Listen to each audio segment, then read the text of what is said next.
ഹരേ കൃഷ്ണ കൃഷ്ണ കൃഷ്ണ ഹരേ ഹരേ, ഹരേ രാം രാം രാം ഹരേ ഹരേ. ഹരേ കൃഷ്ണ. എല്ലാ ഭക്തജനങ്ങൾക്കും സ്വാഗതം. അടിയൻ്റെ വിനീതമായ നമസ്കാരം. നമുക്കിന്നത്തെ സത്സംഗം ആരംഭിക്കാം.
भक्ति की जय।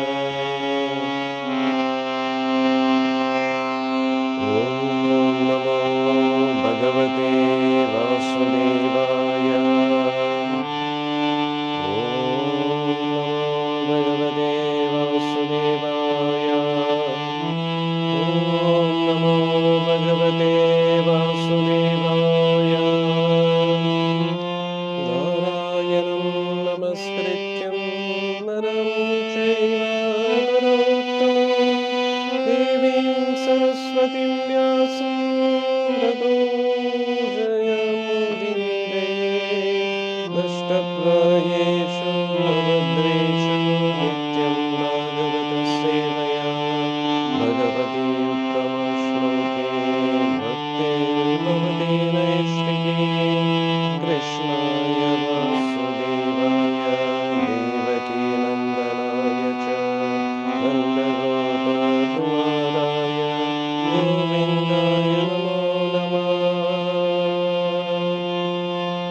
वैष्णवेभ्यो नमो नमः। वैष्णवेभ्यो नमो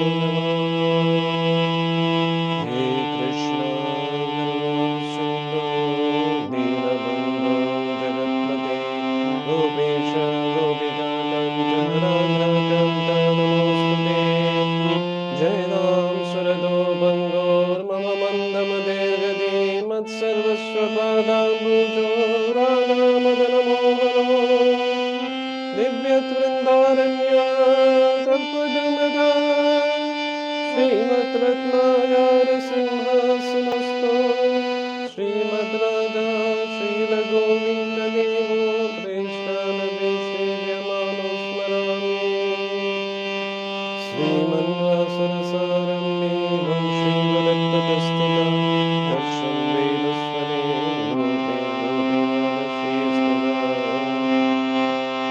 तप्तकाञ्चनगौराङ्गी राधे वृन्दावनेश्वरी वृषभानुसुते देवी प्रणमामि हरिप्रिये प्रणमामि हरिप्रिये प्रणमामि हरिप्रिये प्रणमामि हरिप्रिये।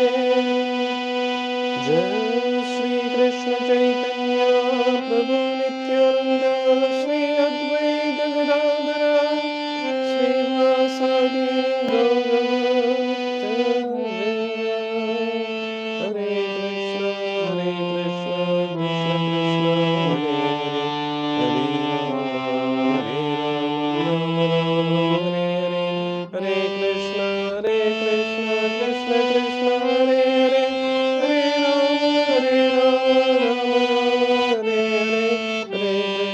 हरे कृष्ण कृष्ण कृष्ण हरे हरे हरे राम राम हरे हरे हरे कृष्ण कृष्ण कृष्ण हरे हरे हरे राम राम हरे हरे हरे कृष्ण कृष्ण कृष्ण हरे हरे हरे राम राम हरे हरे। मूढं करोति वाचालं पङ्गुं लङ्घयते गिरिं यत्कृपातमहं वन्दे श्रीगुरुं दीनतारिणं परमानन्दमाधवं श्रीचैतन्यमीश्वरं हरि ओं तत्सत् हरि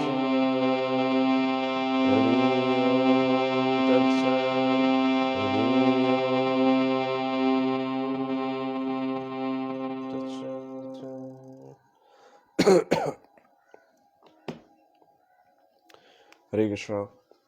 ഇന്ന് രാവിലെ ഇവിടെ അടുത്ത് ഒരു മഹാദേവ ക്ഷേത്രത്തിൽ സത്സംഗമുണ്ട്. അതിനുവേണ്ടിയാണ് ഇന്ന് ഇവിടെ നിൽക്കുന്നത്.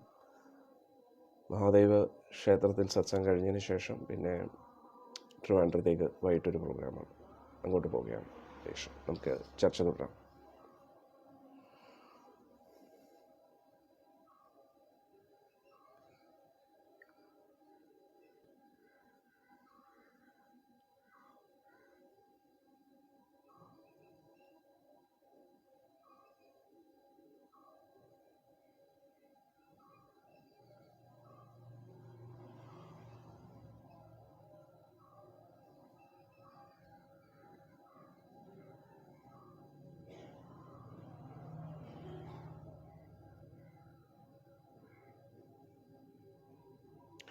ശ്രീമദ് ഭാഗവത്തിലെ 3-ാമത്തെ സ്കന്ധം 3-ാമത്തെ അധ്യായം.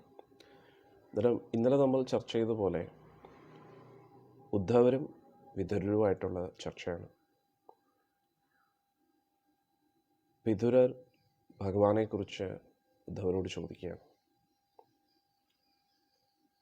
അന്നേരം ഉദ്ധവർ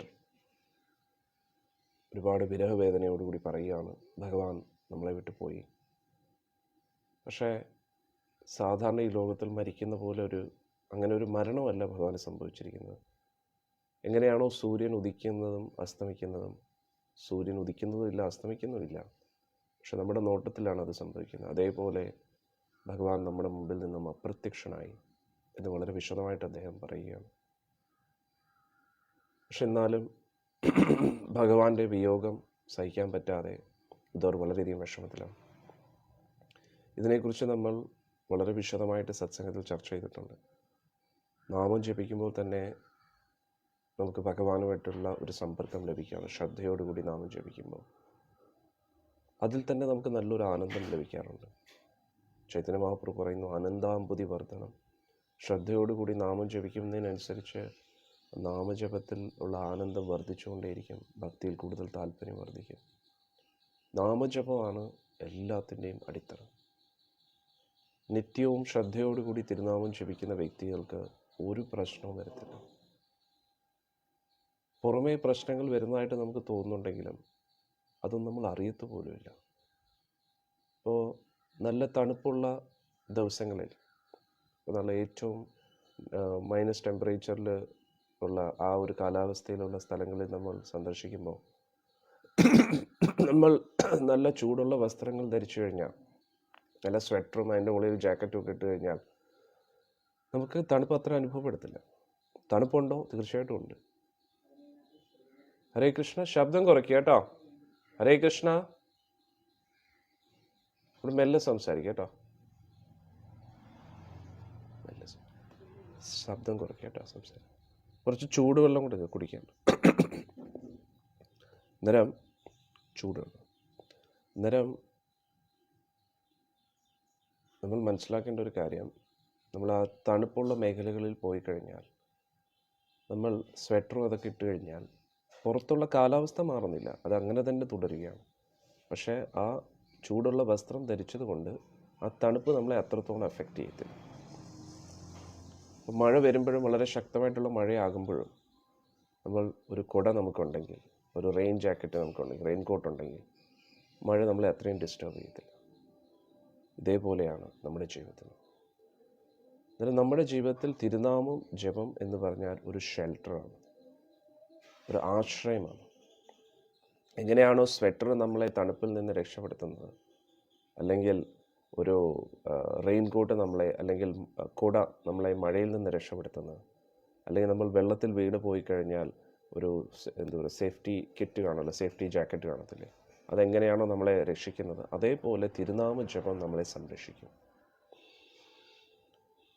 അന്നേരം നമ്മളത് അറിയുന്നില്ല. സ്വെറ്റർ ഇട്ട വ്യക്തി, അവർ വിചാരിക്കുന്നു ചുറ്റും തണുപ്പില്ല എന്ന് കരുതുന്നു. പക്ഷെ ആ സ്വെറ്റർ ഇട്ടത് കൊണ്ടാണ് തണുപ്പ് നമുക്ക് അനുഭവപ്പെടാത്തത്. അന്നേരം തിരുനാമ ജപത്തിലൂടെ നമ്മൾ ആഗ്രഹിക്കുന്നത് പോലെ എല്ലാ കാര്യങ്ങളും നടക്കണമെന്ന് നിർബന്ധമില്ല. കാരണം ഭഗവാനാണ്. തിരുനാമവും ഭഗവാനുമായിട്ട് വ്യത്യാസമില്ല. നമ്മൾ നാമം ജപിക്കുന്ന സമയത്ത് ഭഗവാന്റെ ഒരു സംരക്ഷണത്തിലാണ്. അന്നേരം നമുക്ക് ഏതാണ് നല്ലത്, ഏതാണ് നല്ലതല്ലാത്തത് എന്ന് ഭഗവാനാണ് ഏറ്റവും ഉത്തമമായിട്ട് അറിയുന്നത്. അന്നേരം ആശ്രയം എന്ന് പറഞ്ഞാൽ പൂർണ്ണമായിട്ടും ഭഗവാനെ ആശ്രയിക്കുന്നു എന്നാണ്. നമുക്ക് എന്താണോ നല്ലത് അത് ഭഗവാൻ തന്നെ നിശ്ചയിക്കട്ടെ എന്നുള്ളൊരു തീരുമാനത്തിൽ നമ്മൾ ഇരിക്കുകയാണ്. അതിനെയാണ് ആശ്രയം, നാമാശ്രയം എന്ന് പറയുന്നത്. അന്നേരം തിരുനാമ ജപത്തെ നമ്മൾ പൂർണ്ണമായിട്ടും ആശ്രയിക്കുകയാണെങ്കിൽ തീർച്ചയായിട്ടും നമ്മൾ സേഫാണ്. അല്ലെങ്കിൽ പിന്നെ എന്താണ്, നമ്മുടെ ജീവിതത്തിൽ എന്ത് പറ്റുമെന്ന് നമുക്ക് അറിഞ്ഞുകൂടാ. വെറുതെ പറയുന്നതല്ല. കാരണം അറിഞ്ഞോ അറിയാതെയോ നമ്മൾ ചെയ്തു കൂട്ടിയ പാപകർമ്മങ്ങൾ, പ്രത്യേകിച്ച് ഈ കലിയുഗത്തിൽ ചെയ്തുകൊണ്ടിരിക്കുന്ന കാര്യങ്ങൾ എന്തൊക്കെയാണെന്ന് നമുക്ക് അറിഞ്ഞുകൂടാ. അത് നമ്മളെ ഏതൊക്കെ അവസ്ഥയിൽ കൊണ്ട് എത്തിക്കുമെന്ന് നമുക്ക് അറിഞ്ഞുകൂടാ. അതുകൊണ്ട് നാമജപത്തെ ആശ്രയിച്ചേ പറ്റും.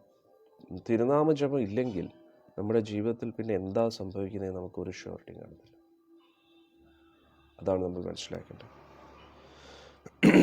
ഇവിടെ വിദുരർ, ഉദ്ധവർ ഇവരെല്ലാം ഭഗവാനെക്കുറിച്ച് ചർച്ച ചെയ്തുകൊണ്ടിരിക്കുകയാണ്. ആ ഭഗവാന്റെ ആ വിരഹത്തിൽ ഉദ്ധവർ ഓരോ കാര്യങ്ങൾ പറഞ്ഞുകൊണ്ടിരിക്കുകയാണ്. എന്നാൽ ഞാൻ ഇപ്പം പറഞ്ഞതുപോലെ തന്നെ മുടങ്ങാതെ ഹരേ കൃഷ്ണ മഹാമന്ത്രം ജപിക്കുന്ന ഭക്തർക്ക് ഭഗവാന്റെ ഒരു അനുഭൂതി, ഒരു സാമീപ്യം അനുഭവിച്ചറിയാൻ കഴിയും. അന്നേരം നാമം ജപിക്കാതെ ഒരു അവസ്ഥയിലേക്ക് അവർക്ക് ചിന്തിക്കാൻ പോലും പറ്റത്തില്ല. നാമജപം എന്ന് പറഞ്ഞാൽ നമ്മുടെ ശ്വാസം പോലെ ആയിത്തീരും മെല്ലെ മെല്ലെ. സത്യം പറഞ്ഞാൽ ഒരു അഡിക്ഷൻ പോലെ നമുക്ക് തോന്നും. പക്ഷേ അത് തെറ്റായിട്ടുള്ള അഡിക്ഷൻ അല്ല.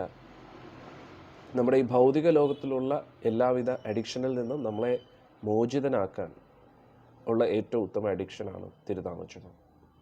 ആ തിരുനാമജപത്തിലെ ആനന്ദത്തിലൂടെ നമ്മൾ ഈ ലോകത്തിലുള്ള ആനന്ദം അന്വേഷിച്ചിട്ടുള്ള പല പല ഉദ്യമനങ്ങളിൽ നിന്നും, പക്ഷെ അതെല്ലാം മുന്നോട്ട് വലിയ വലിയ ദുരിതങ്ങളിലേക്ക് കൊണ്ടെത്തിക്കുകയാണ്. ആ ദുരിതങ്ങളിൽ നിന്നൊക്കെ നമ്മളെ രക്ഷപ്പെടുത്തും തിരുനാമജപം. ഒരു ആചാര്യൻ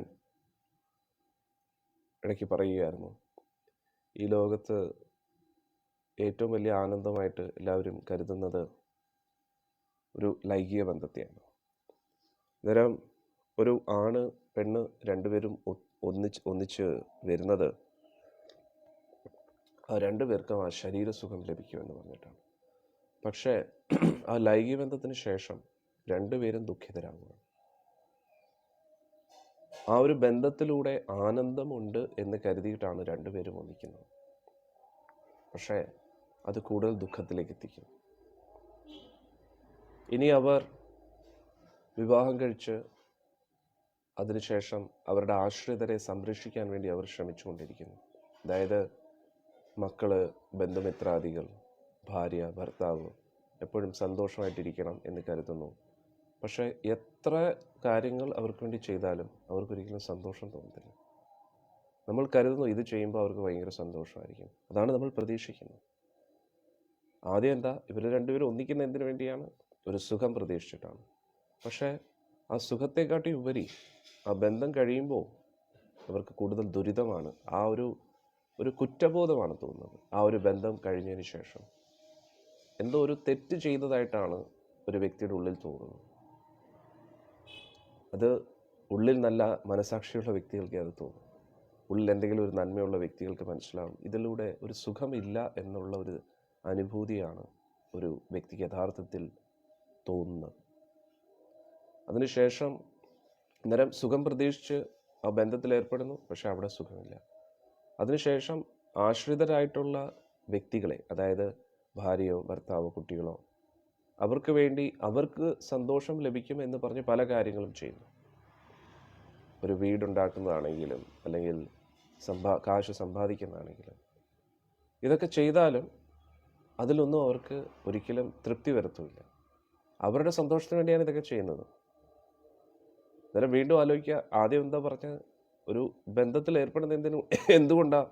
രണ്ടുപേർക്കും സുഖം ലഭിക്കും എന്നുള്ള ഒരു പ്രതീക്ഷയോട് കൂടിയാണ് രണ്ടുപേരും ഒന്നിക്കുന്നത്. പക്ഷെ അതിൽ സുഖമില്ല. രണ്ടാമത് ആശ്രിതരായിട്ടുള്ള വ്യക്തികൾക്ക് വേണ്ടി ഓരോ കാര്യങ്ങൾ ചെയ്യുന്നു, അതിനുവേണ്ടി ജീവിതം മുഴുവൻ സമർപ്പിക്കുന്നു. അവർക്ക് സന്തോഷം വരട്ടെ എന്ന് പറഞ്ഞു, അതിലവർക്ക് സന്തോഷം ലഭിക്കത്തില്ല. ഒന്നാലോചിച്ചു. എന്നിട്ട് ഇങ്ങനെ എല്ലാവരുടെ ജീവിതം പോയിക്കൊണ്ടിരിക്കുകയാണ്. സുഖം അന്വേഷിച്ചുള്ള യാത്ര.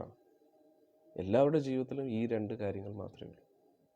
ലൈംഗിക ബന്ധം, അതിനുശേഷം ആശ്രിതരെ സംരക്ഷിക്കുക, അവരുടെ സുഖത്തിന് വേണ്ടി പ്രവർത്തിക്കുക. എന്നാൽ ഇതൊന്നും നമുക്കൊരിക്കലും യഥാർത്ഥ സുഖത്തെ നൽകത്തില്ല. ഇതിനപ്പുറത്തുള്ളൊരു സുഖമാണ് ഭക്തി എന്ന് പറയുന്നത്, തിരുനാമജപം. അന്നേരം വിവാഹം കഴിക്കുന്നതിൽ തെറ്റില്ല, വീട്ടിലെ കുടുംബാംഗങ്ങൾക്ക് വേണ്ടി പ്രവർത്തിക്കുന്നതിൽ തെറ്റില്ല. പക്ഷേ അതിൽ നമുക്ക് സുഖം ലഭിക്കുന്നില്ല എന്ന് നമുക്ക് നല്ലപോലെ അറിയാം.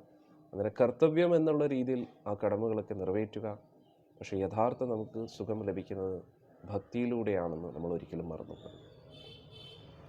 അതും ഭക്തി എന്ന് പറയുന്നത് പറച്ചിൽ മാത്രമല്ല, ആ ഒരു പ്രോസസ്സിലൂടെ നമ്മൾ കടന്നു പോകണം. അല്ലെങ്കിൽ അത് ഭക്തിയല്ല. ഇപ്പം ഭക്ഷണം കഴിക്കുന്നതിനെക്കുറിച്ച് പറയുന്നതിനെക്കാട്ടിയും ഭക്ഷണം കഴിക്കണം, ഭക്ഷണം പാചകം ചെയ്യണം എന്ന് പറയുന്നതിനെക്കാട്ടിയും ഭക്ഷണത്തിൻ്റെ ആ പ്രോസസ്സിലൂടെ നമ്മൾ കടക്കുമ്പോഴല്ലേ യഥാർത്ഥത്തിൽ നമ്മൾ ഭക്ഷണം കഴിക്കുന്നത്. അപ്പം നമ്മളിവിടെ ഇരുന്ന് സംസാരിക്കുകയാണ്, ഭക്ഷണം കഴിക്കണം, പക്ഷേ പാചകം ചെയ്യുന്നില്ല. പിന്നെ എങ്ങനെയാണ് കഴിക്കാൻ പറ്റുന്നത്? ഭക്ഷണം കഴിക്കാതെ ഭക്ഷണത്തിൻ്റെ ആ ഒരു നമ്മുടെ വിശപ്പ് മാറുകയോ അല്ലെങ്കിൽ ഭക്ഷണത്തിൻ്റെ എക്സ്പീരിയൻസ് കിട്ടുകയോ ചെയ്തില്ല. അതേപോലെ ഭക്തി എന്ന് പറഞ്ഞ ഒരു പ്രാക്ടിക്കൽ പ്രോസസ്സാണ്.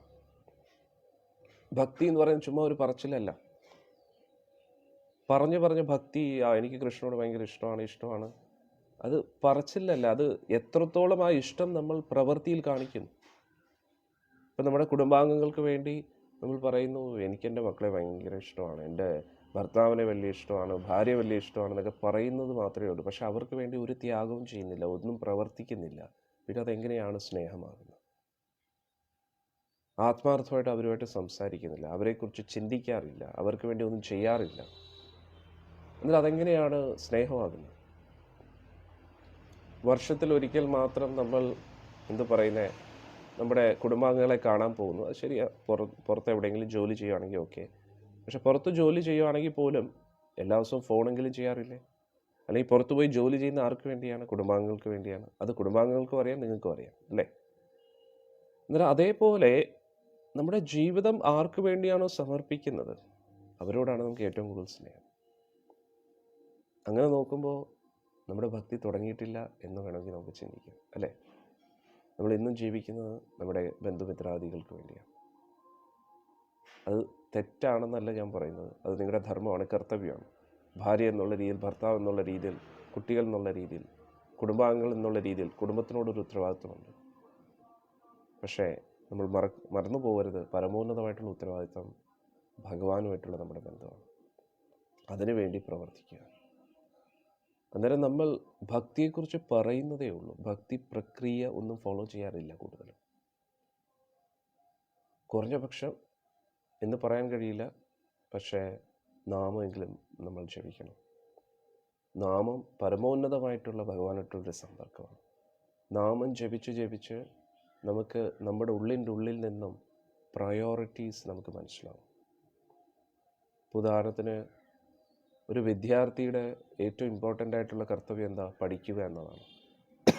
പക്ഷെ നമ്മൾ എത്ര പഠിക്കൂ എന്ന് പറഞ്ഞാലും ആ കുട്ടിക്ക് സ്വയം തോന്നാതെ കുട്ടി പഠിക്കുമോ? ഒരിക്കലുമില്ല. നമ്മുടെ മുമ്പിൽ ബുക്ക് തുറന്നു വയ്ക്കും, പക്ഷെ പഠിക്കത്തില്ല. അതേപോലെ ഭഗവാന്റെ പ്രാധാന്യത അത് നമ്മൾ മനസ്സിലാക്കണമെങ്കിൽ നാമം ജപിക്കണം. എങ്കിൽ മാത്രമേ നമുക്ക് ജീവിതത്തിൽ തീരുമാനങ്ങൾ എടുക്കാൻ പറ്റൂ. ഓരോ നിമിഷവും നമ്മുടെ ജീവിതത്തിൽ ഓരോരോ സാഹചര്യങ്ങൾ വരുമ്പോൾ ഭഗവാന് ഇമ്പോർട്ടൻസ് കൊടുക്കുകയും ഭക്തിക്ക് ഇമ്പോർട്ടൻസ് കൊടുക്കണമെങ്കിൽ നാമം ജപിക്കണം. കാരണം നമ്മൾ തീരുമാനമെടുക്കുന്നത് നമ്മുടെ ബോധത്തിനനുസരിച്ചാണ്. നമ്മുടെ ബോധമാണ് നമ്മുടെ ആഗ്രഹവും, ആഗ്രഹത്തിനനുസരിച്ച് ചിന്തകളും, ചിന്തകൾക്കനുസരിച്ച് സംസാരവും, പിന്നെ പ്രവൃത്തിയും. അതുകൊണ്ട് നമ്മൾ എല്ലാ ദിവസവും ഭഗവാന്റെ തിരുനാമം ജപിക്കുന്നത് നമ്മുടെ ബോധത്തെ ഉയർത്താൻ വേണ്ടിയാണ്. താഴ്ന്ന ബോധമുള്ള വ്യക്തികൾ എപ്പോഴും തരം താഴ്ന്ന ആഗ്രഹങ്ങൾ മാത്രമേ സൂക്ഷിക്കൂ. അങ്ങനെയുള്ള രീതിയിൽ ചിന്തിക്കൂ. അങ്ങനെയുള്ള വ്യക്തിക്ക് ഒരിക്കലും ഉയർന്ന് ചിന്തിക്കാൻ കഴിയില്ല. അതുകൊണ്ടാണ് നമ്മൾ പറയുന്നത് ലളിതമായിട്ടുള്ള ജീവിതം, ഉയർന്ന ചിന്താഗതി. അന്നേരം ലളിതമായിട്ടുള്ള ജീവിതം നയിക്കുന്ന എന്തിനു വേണ്ടിയാണ്? തപസ്യ. നമുക്ക് ആർഭാടമായിട്ട് ജീവിക്കാൻ കഴിയും, പക്ഷെ എന്നിട്ടും ലളിതമായിട്ട് ജീവിക്കുന്നു. എന്തുകൊണ്ട്? ആ സമയം ഭഗവാന്റെ കാര്യത്തിന് വേണ്ടി ഉപയോഗിക്കാൻ വേണ്ടി. ആർഭാടമായിട്ട് ജീവിക്കാൻ ഒരുപാട് അനാവശ്യമായിട്ട് കഷ്ടപ്പെടേണ്ടി വരും. ആവശ്യത്തിന് കഷ്ടപ്പെടും, പക്ഷെ ഒരു ലിമിറ്റിനപ്പുറം കഷ്ടപ്പെടുന്നത് വെറുതെയാണ്. വെള്ളത്തിൽ വരച്ച വര പോലെയാണ്. നമുക്ക് നെല്ലിൽ നിന്നും അരി ലഭിക്കും. ആ നെല്ലിൽ നിന്ന് ഉള്ള അരി എല്ലാം എടുത്തതിന് ശേഷം പിന്നെ അതിലൊന്നുമില്ല. പിന്നെ അതിട്ട് അടിച്ചുകൊണ്ടിരുന്നിട്ട് എന്തെങ്കിലും കാര്യമുണ്ടോ? കരിമ്പിൽ നിന്നും കരിമ്പിൻ ജ്യൂസ് എടുത്തതിന് ശേഷം അതിനകത്ത് പിന്നെ ഒന്നുമില്ല. അത് വീണ്ടും ആ മെഷീനകത്ത് ഇട്ടുകൊണ്ടിരുന്നിട്ട് എന്തെങ്കിലും പ്രയോജനമുണ്ടോ? ഒന്നുമില്ല. അതിൽ നിന്ന് ഇനി ഒന്നും വരാനില്ല. അതേപോലെ ആകരുത് നമ്മുടെ ജീവിതം, അല്ലേ? അന്നേരം വിതുരരും ഉദ്ധവരും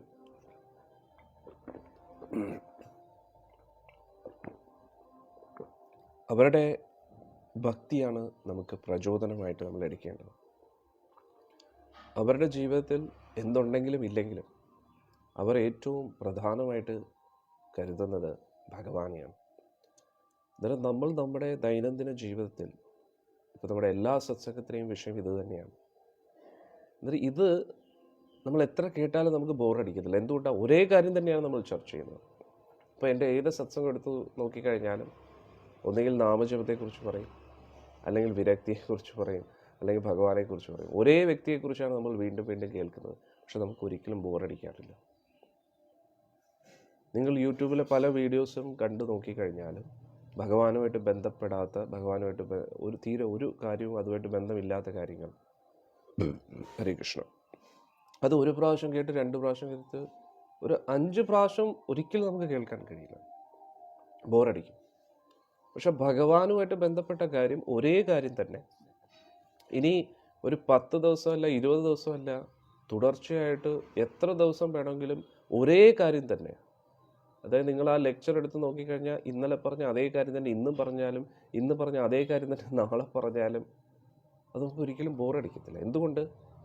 കാരണം ആത്മീയ കാര്യങ്ങൾ അങ്ങനെയാണ്. നമ്മൾ എല്ലാ ദിവസവും ജപിക്കുന്ന ഒരേ നാമമല്ലേ. ആ മന്ത്രത്തിന് എന്തെങ്കിലും മാറ്റമുണ്ടോ? ഒരു മാറ്റമില്ല. നമ്മൾ ആരെക്കുറിച്ചാണ് സംസാരിക്കുന്നത്?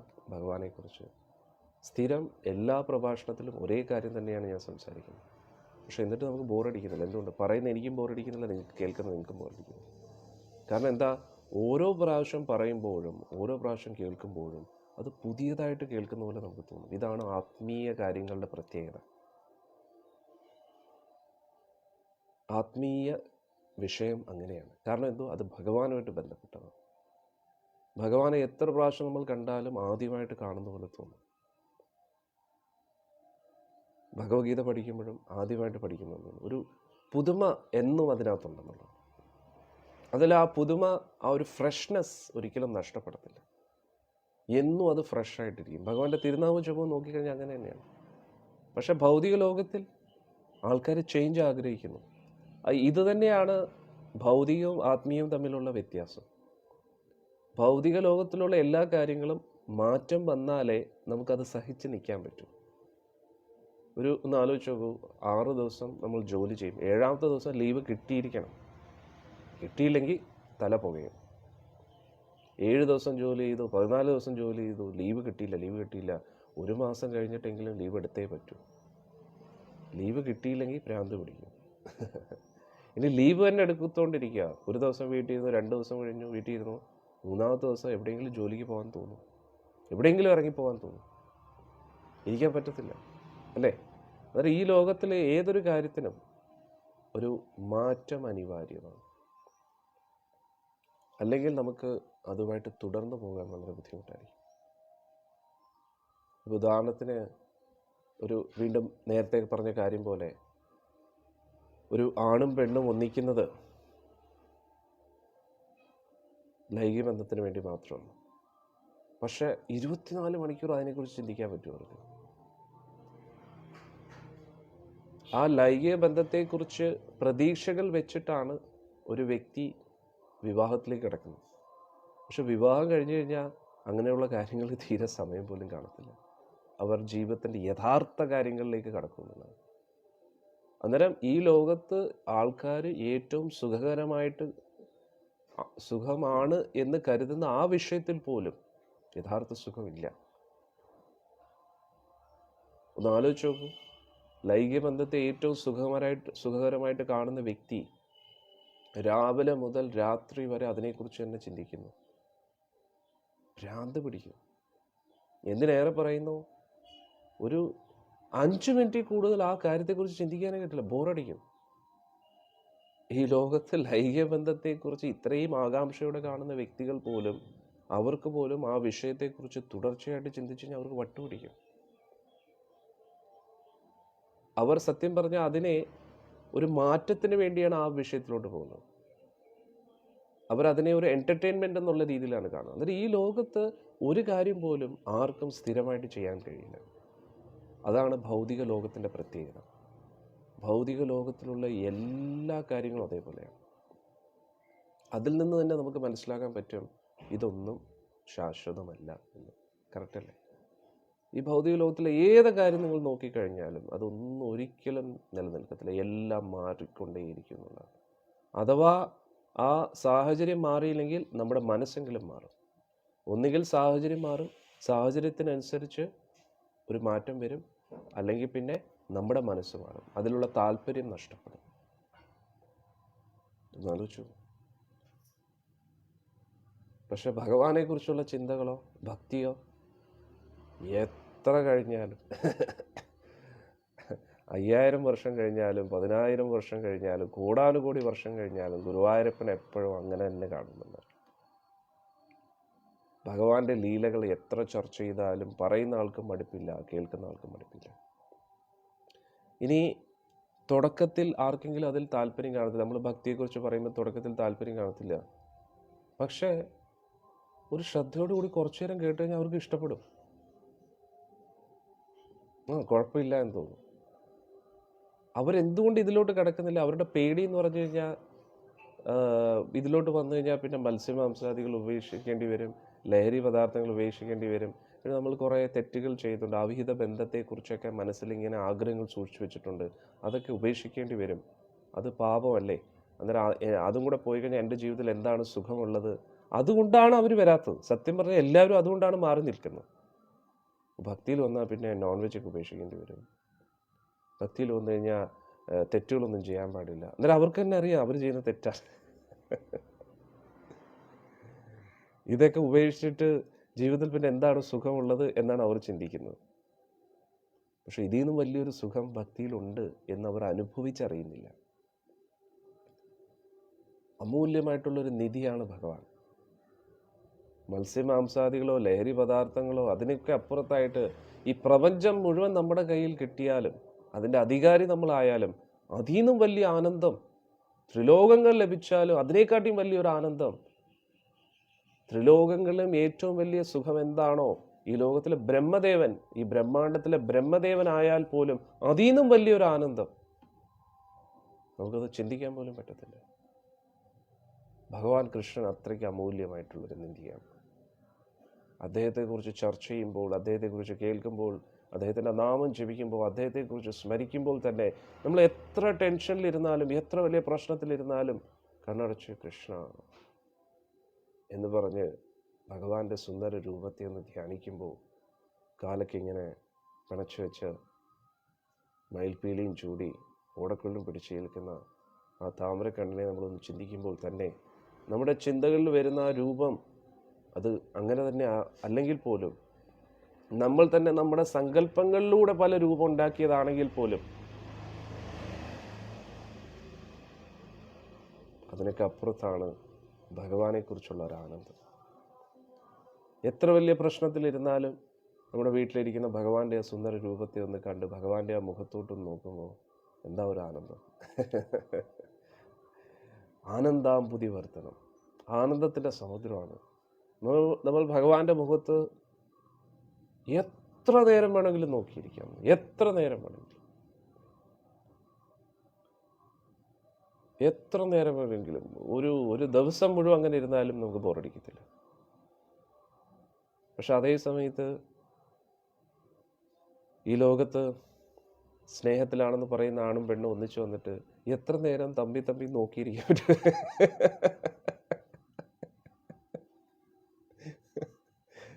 എത്ര നേരം നോക്കിയിരിക്കാൻ പറ്റും?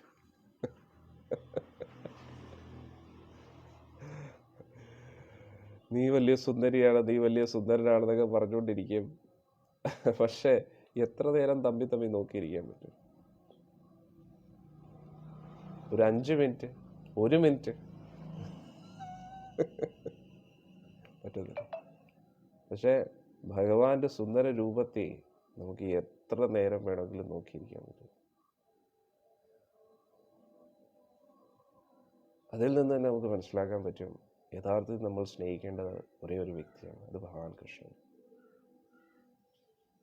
എത്ര നേരം നോക്കിയിരുന്നാലും ഒട്ടും നമുക്ക് ബോറടിക്കത്തില്ല. അന്നേരം ഉദ്ധവരും വിതുരരും അതേപോലെ ഒരു വിരഹത്തിലാണ്. അന്നേരം വിതുരർ ചോദിക്കുകയാണ് ഭഗവാനെക്കുറിച്ച്. അന്നേരം ഉദ്ധവർ ഭഗവാന്റെ ലീലകളൊക്കെ പറഞ്ഞു പറയുക, ഇത്രയും മനോഹരനായിട്ടുള്ള ആ ഭഗവാനിൽ നിന്നുള്ള വിരഹം എനിക്ക് എങ്ങനെ സഹിക്കാൻ പറ്റും വിതുരരെ എന്ന് പറയാം. ഒരു ചർച്ച തുടരാം.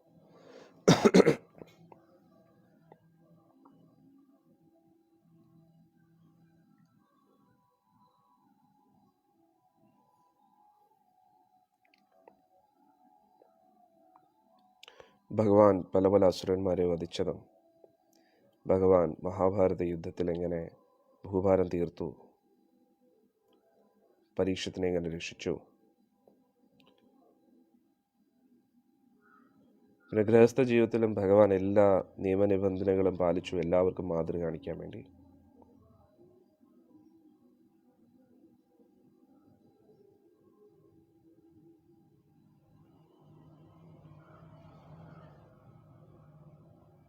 ഇവിടെ ഉദ്ധവർ 20ാമത്തെ ശ്ലോകത്തിൽ പറയുന്നു, ഭഗവാന്റെ സുന്ദരമായിട്ടുള്ള ആ ഒരു മന്ദഹാസം, മാധുര്യം നിറഞ്ഞ ചിരി, ഭഗവാന്റെ കാരുണ്യം നിറഞ്ഞ വാക്കുകൾ, ഭഗവാന്റെ ഒരു തെറ്റ് പോലും പറയാൻ പറ്റാത്ത ആ ഒരു സ്വഭാവം, അതൊക്കെ ഞാൻ എങ്ങനെ മറക്കാനാണ് വിതുരരെ?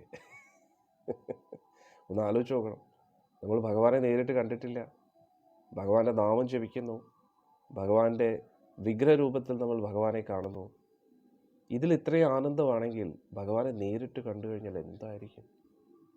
അതാണ് ഉദ്ധവർ നേരിട്ട് കണ്ട വ്യക്തിയാണ്, അദ്ദേഹത്തിൻ്റെ കൂട്ടത്തിൽ ജീവിച്ച വ്യക്തിയാണ് പറയുന്നത്. ഉദ്ധവർ പറയുന്നു, അദ്ദേഹത്തിൻ്റെ അതീന്ദ്രിയ രൂപത്തിൽ അദ്ദേഹം എപ്പോഴും നമ്മുടെ കൂട്ടത്തിലുണ്ടായിരുന്നു. സാക്ഷാൽ ലക്ഷ്മി ശ്രീനിവാസൻ, ശ്രീ ലക്ഷ്മി എപ്പോഴും വസിക്കുന്ന ആള്, സാക്ഷാൽ ഐശ്വര്യം നിറഞ്ഞു നിൽക്കുന്ന ആ ഭഗവാൻ എൻ്റെ കൂട്ടത്തിലുണ്ടായിരുന്നു. എപ്പോഴും അദ്ദേഹത്തിൻ്റെ മുഖത്തൊരു പ്രസന്ന മുഖമാണ്, എപ്പോഴും ഒരു ചിരിയുണ്ട്. ആ ചിരി ഞാൻ എങ്ങനെ മറക്കാൻ പറ്റും വിദുരരെ? അദ്ദേഹത്തിൻ്റെ അമൃതതുല്യമായിട്ടുള്ള വാക്കുകൾ പറയുന്നത് നമ്മൾ കേട്ടില്ലേ മധുരാഷ്ടകത്തിൽ? അധരം മധുരം വചനം മധുരം. ഭഗവാനുമായിട്ട് ബന്ധപ്പെട്ട എല്ലാം മധുരമാണ്. ഭഗവാന്റെ നോട്ടം വലിയ ആകർഷണമാണ്. ഭഗവാൻ നോക്കുന്നത് പോലെ ഈ ലോകത്ത് ആർക്കും നമ്മളെ നോക്കാൻ കഴിയില്ല. ഭഗവാൻ ചിരിക്കുന്ന പോലെ ആരും നമ്മളെ നോക്കി ചിരിക്കത്തില്ല. ഭഗവാൻ സംസാരിക്കുന്ന പോലെ ഈ ലോകത്ത് ആർക്കും നമ്മളോട് സംസാരിക്കാൻ കഴിയില്ല. അത്രയ്ക്ക് മാധുര്യമാണ്. കൃഷ്ണന്റെ ദർശനം മാധുര്യം, കൃഷ്ണന്റെ നോട്ടം മധുരം, കൃഷ്ണന്റെ സംസാരം മധുരം, കൃഷ്ണന്റെ ചലനം, കൃഷ്ണന്റെ തമാശകൾ, ഒന്നും പറയണ്ട, ഫലിതം മധുരം. ഭഗവാന്റെ രൂപം നമ്മളെ ആകർഷിപ്പിച്ചു കളയും. എന്നാൽ ഇതൊന്നും വെറുതെ തള്ളുന്നതല്ല, നമുക്ക് പ്രാക്ടിക്കൽ എക്സ്പീരിയൻസ് ഉണ്ട്. ഞാൻ നേരത്തെ പറഞ്ഞതുപോലെ ഭഗവാനുമായിട്ട് ബന്ധപ്പെടാത്ത ഏതൊരു കാര്യവും നമുക്ക് അധികകാലം തുടരാൻ കഴിയില്ല. ബോറടിച്ച് ചാവും നമ്മൾ. ഒരു കാര്യം പോലും നമുക്ക് തുടർച്ചയായിട്ട് ചെയ്യാൻ കഴിയില്ല. ഒരു കാര്യം പോലും തുടർച്ചയായിട്ട് ചെയ്യാൻ കഴിയില്ല. നമ്മുടെ ചഞ്ചലമായിട്ടുള്ള മനസ്സിനെ ലോക്ക് ചെയ്യാൻ പറ്റുന്ന ഒരേ ഒരാൾ ഭഗവാൻ കൃഷ്ണന്റെ തൃപ്പാദമാണ്. ഭഗവാന്റെ തൃപ്പാദത്തിലേക്ക് ഒന്ന് പിടിച്ചു കഴിഞ്ഞാൽ പിന്നെ ആ വ്യക്തി ഒരിക്കലും ഭഗവാനെ മറക്കാൻ കഴിയില്ല. അവൻ ഭഗവാനെ മറന്ന് പല പല കാര്യങ്ങൾ ചെയ്താലും വീണ്ടും ഭഗവാന്റെ അടുത്ത് എത്തിയിരിക്കുന്നുള്ള ഇത് 100% ഗ്യാരണ്ടീഡ് ആണ്. ഒരു സംശയം പറ്റും. ഒരിക്കലെങ്കിലും ഭഗവാനെ കുറിച്ച് ആത്മാർത്ഥമായിട്ട് ചിന്തിച്ചിട്ടുണ്ടോ? അവന് ഗുരുവായൂരപ്പനെ ഒരിക്കലും മറക്കാൻ കഴിയില്ല.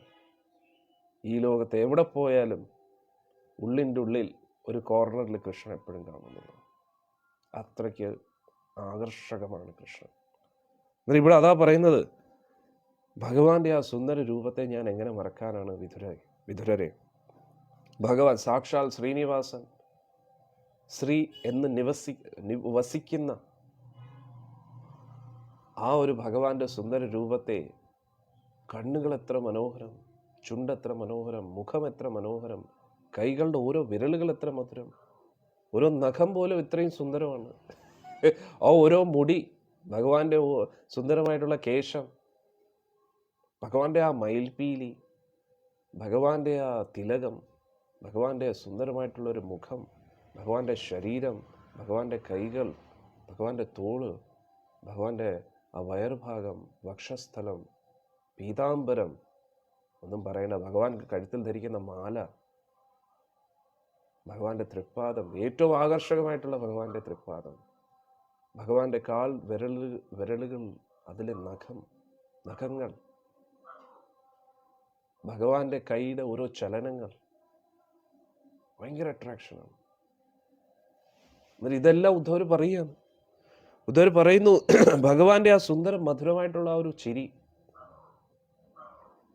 ഭഗവാന്റെ മധുരമായിട്ടുള്ള വാക്കുകൾ, പിന്നെ അദ്ദേഹത്തിൻ്റെ ഓരോ പ്രവൃത്തി, അദ്ദേഹത്തിൻ്റെ സംസാരം, അദ്ദേഹത്തിൻ്റെ കെയർ, അദ്ദേഹം നമ്മളെ കെയർ ചെയ്യുന്ന പോലെ ഈ ലോകത്ത് ആർക്കും കെയർ ചെയ്യാൻ കഴിയില്ല. ഉദ്ധവർ പറയുക, എനിക്കതൊക്കെ എങ്ങനെ മറക്കാൻ കഴിയും വിധുരരെ? ഇത്രയും ആകർഷകമായിട്ടുള്ള ആ വ്യക്തിയെ എനിക്ക് എങ്ങനെ മറക്കാൻ കഴിയുമെന്നാണ് പറയുന്നത്. ഇവരൊന്ന് ആലോചിച്ചു. സത്യം പറഞ്ഞാൽ നമുക്ക് ഭഗവാനെ ഇതുവരെയും പൂർണ്ണമായിട്ട് അനുഭവിക്കാൻ കഴിഞ്ഞിട്ടില്ല. തിരുനാമ ജപത്തിലൂടെയും ഭഗവാന്റെ സുന്ദരമായിട്ടുള്ള വിഗ്രഹത്തിലൂടെയാണ് നമ്മൾ അദ്ദേഹത്തെ കാണുന്നത്. മറ്റുള്ളവർക്ക് ഭക്തിയിൽ തീരെ താല്പര്യമില്ലാത്തവർക്ക് തോന്നും നമ്മൾ ഭ്രാന്തന്മാരാണ്, നമുക്ക് വട്ടാണെന്ന് വിചാരിക്കും. കാരണം നമ്മൾ ഭഗവാൻ ഇതെന്തോ ഒരു ബൊമ്മയും പിടിച്ചുകൊണ്ടിരിക്കുന്നത് എന്നാണ് അവർ വിചാരിക്കുന്നത്. പക്ഷേ അവർക്ക് അറിഞ്ഞുകൂടാ നമ്മൾ അനുഭവിക്കുന്ന ആനന്ദം എന്താണ്. ഇതൊരു ഇമാജിനേഷൻ അല്ല. ലോകത്തിലുള്ള എല്ലാവർക്കും നമ്മൾ ഭ്രാന്തന്മാരും ഭ്രാന്തികളാണെന്ന് തോന്നും. അതിനെക്കുറിച്ച് നമ്മൾ ഓർത്ത് വിഷമിക്കേണ്ട ആവശ്യമില്ല. ഇനി നമുക്ക് ഭ്രാന്ത് കൂടാൻ പോകുന്നതേ ഉള്ളൂ.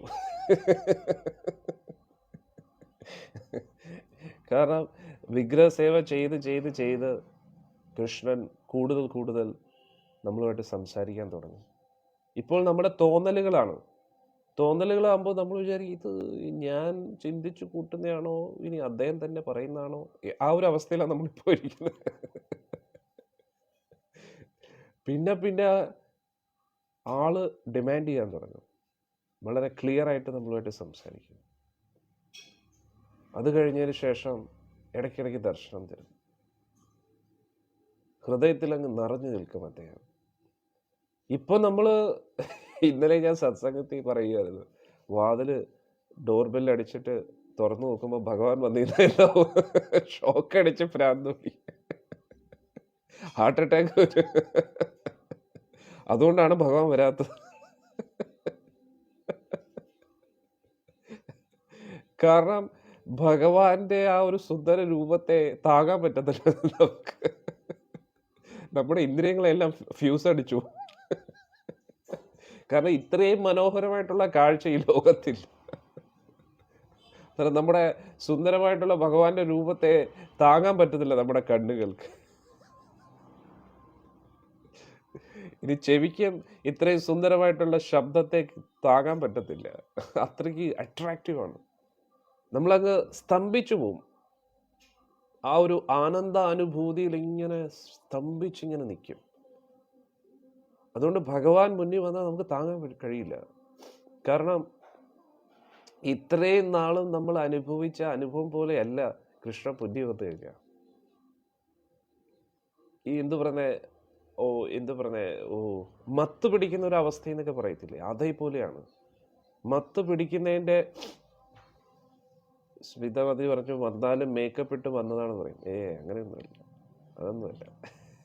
ഒറിജിനൽ എന്ന് ഒറിജിനലാണ്.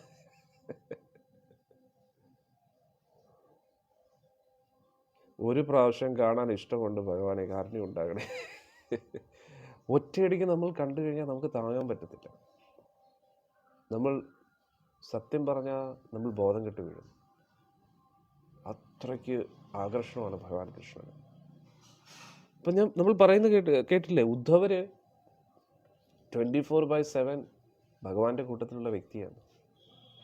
ഇത്രയും ഭഗവാന്റെ കൂട്ടത്തിൽ ഇരുന്നിട്ടും അദ്ദേഹത്തിന് ഭഗവാന്റെ സാമീപ്യം അനുഭവിച്ചറിയാൻ കഴിയുന്നില്ല. അതായത് എന്ത് പറയുന്നേ, പോരാ, ഇനിയും വേണം ഭഗവാന്റെ അനുഭവം, ഇനിയും വേണം, ഇനിയും തൃപ്തി വന്നിട്ടില്ല അദ്ദേഹം. അന്നേരം ഇതൊരു ഗ്രാജുവൽ പ്രോസസ്സാണ്. അതുകൊണ്ട് ഭഗവാൻ നമ്മളെ മെല്ലെ മെല്ലെ അതിനുവേണ്ടി പ്രാപ്തരാക്കുകയാണ്. എന്തിനു വേണ്ടി? കാരണം കുറേ ജന്മങ്ങളായിട്ട് അദ്ദേഹത്തെ മറന്ന് ജീവിച്ചത് കൊണ്ട് ഒറ്റയടിക്ക് നമുക്ക് അദ്ദേഹത്തിൻ്റെ അനുഭവം കിട്ടിക്കഴിഞ്ഞാൽ നമുക്ക് താങ്ങാൻ കഴിയില്ല. കാരണം ഈ ശരീരമായിട്ട് ബന്ധപ്പെട്ട കാര്യങ്ങൾ നമ്മൾ അനുഭവിച്ച് ശീലിച്ചു പോയി. അന്നേരം ഈ ശരീരത്തിൻ്റെ അനുഭവങ്ങളെയൊക്കെ ത്യജിച്ച് ഇതിനപ്പുറത്തുള്ള ഒരു അനുഭവത്തെക്കുറിച്ച് നമ്മൾ ചിന്തിക്കണം, ആഗ്രഹിക്കണം. ബ്രഹ്മാനുഭൂതി, ബ്രഹ്മാനന്ദത്തെക്കുറിച്ച് ഇങ്ങനെ അന്വേഷിച്ചുകൊണ്ടിരിക്കണം. എപ്പോഴും ആ ഒരു ബോധത്തിൽ ഇരിക്കണം. അങ്ങനെ മെല്ലെ മെല്ലെ നമ്മളെ ഇങ്ങനെ അപ്ഗ്രേഡ് ചെയ്ത് ഭൗതിക അവബോധത്തിൽ നിന്നും ഉയർത്തി കൃഷ്ണാവബോധത്തിലേക്ക് എത്തിക്കണം. ആ കൃഷ്ണാവബോധത്തിലേക്ക് എത്തുമ്പോഴായിരിക്കും നമ്മൾ നോർമലാകുന്നത്.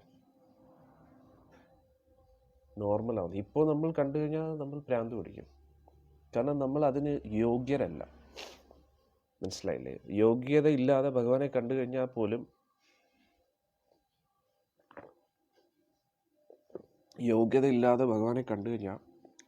നമ്മുടെ ഇന്ദ്രിയങ്ങളെല്ലാം ഫ്യൂസ് അടിച്ചു പോകും. സത്യമായി നമ്മൾ മരിക്കും. അതുകൊണ്ട് ഭഗവാൻ മെല്ലെ മെല്ലെ നമ്മളെ അതിനു വേണ്ടി പ്രാപ്തരാക്കുകയാണ്. മനസ്സിലായില്ലേ? ഇപ്പം നമ്മൾ ഈ ഒരു മരുന്ന് തന്നെ, നമുക്കൊരു ഡോസ് ഉണ്ടല്ലോ. ആ മരുന്ന് കഴിച്ച് അതിൻ്റെ ഒരു ഡോസ് ഉണ്ട്. ഹൈ ഡോസ് കഴിച്ച് കഴിഞ്ഞാൽ എന്താവും? മരിച്ചു പോകും. അതേപോലെയാണ്. അന്നേരം ഇപ്പോൾ ഭഗവാൻ എന്താ ചെയ്യുന്നതെന്ന് വെച്ച് കഴിഞ്ഞാൽ, അതുകൊണ്ടാണ് നമ്മൾ നാമം ജപിക്കേണ്ടത്. ഇപ്പോഴത്തെ ഈ അവസ്ഥയിൽ ഭഗവാനെ നേരിട്ട് കാണാനുള്ള യോഗ്യത നമുക്കില്ല. ഞാൻ നേരത്തെ പറഞ്ഞതുപോലെ അത് നമുക്ക് ആ ഒരു ആനന്ദം മത്ത് പിടിച്ച് നമുക്കൊന്നും സ്തംഭിച്ചു പോകും. നമുക്ക് ഒന്നും പ്രവർത്തിക്കാൻ കഴിയില്ല. കാരണം അത്രയ്ക്ക് അട്രാക്ഷനാണ് ഭഗവാൻ കൃഷ്ണൻ്റെ. ഇത്രയും വലിയൊരു ആനന്ദം നമുക്ക് സത്യം പറഞ്ഞാൽ വിശ്വസിക്കാൻ പോലും പറ്റത്തില്ല. ഇത് ചുമ്മാ തള്ളുന്നതല്ല, യാഥാർത്ഥ്യമാണ്.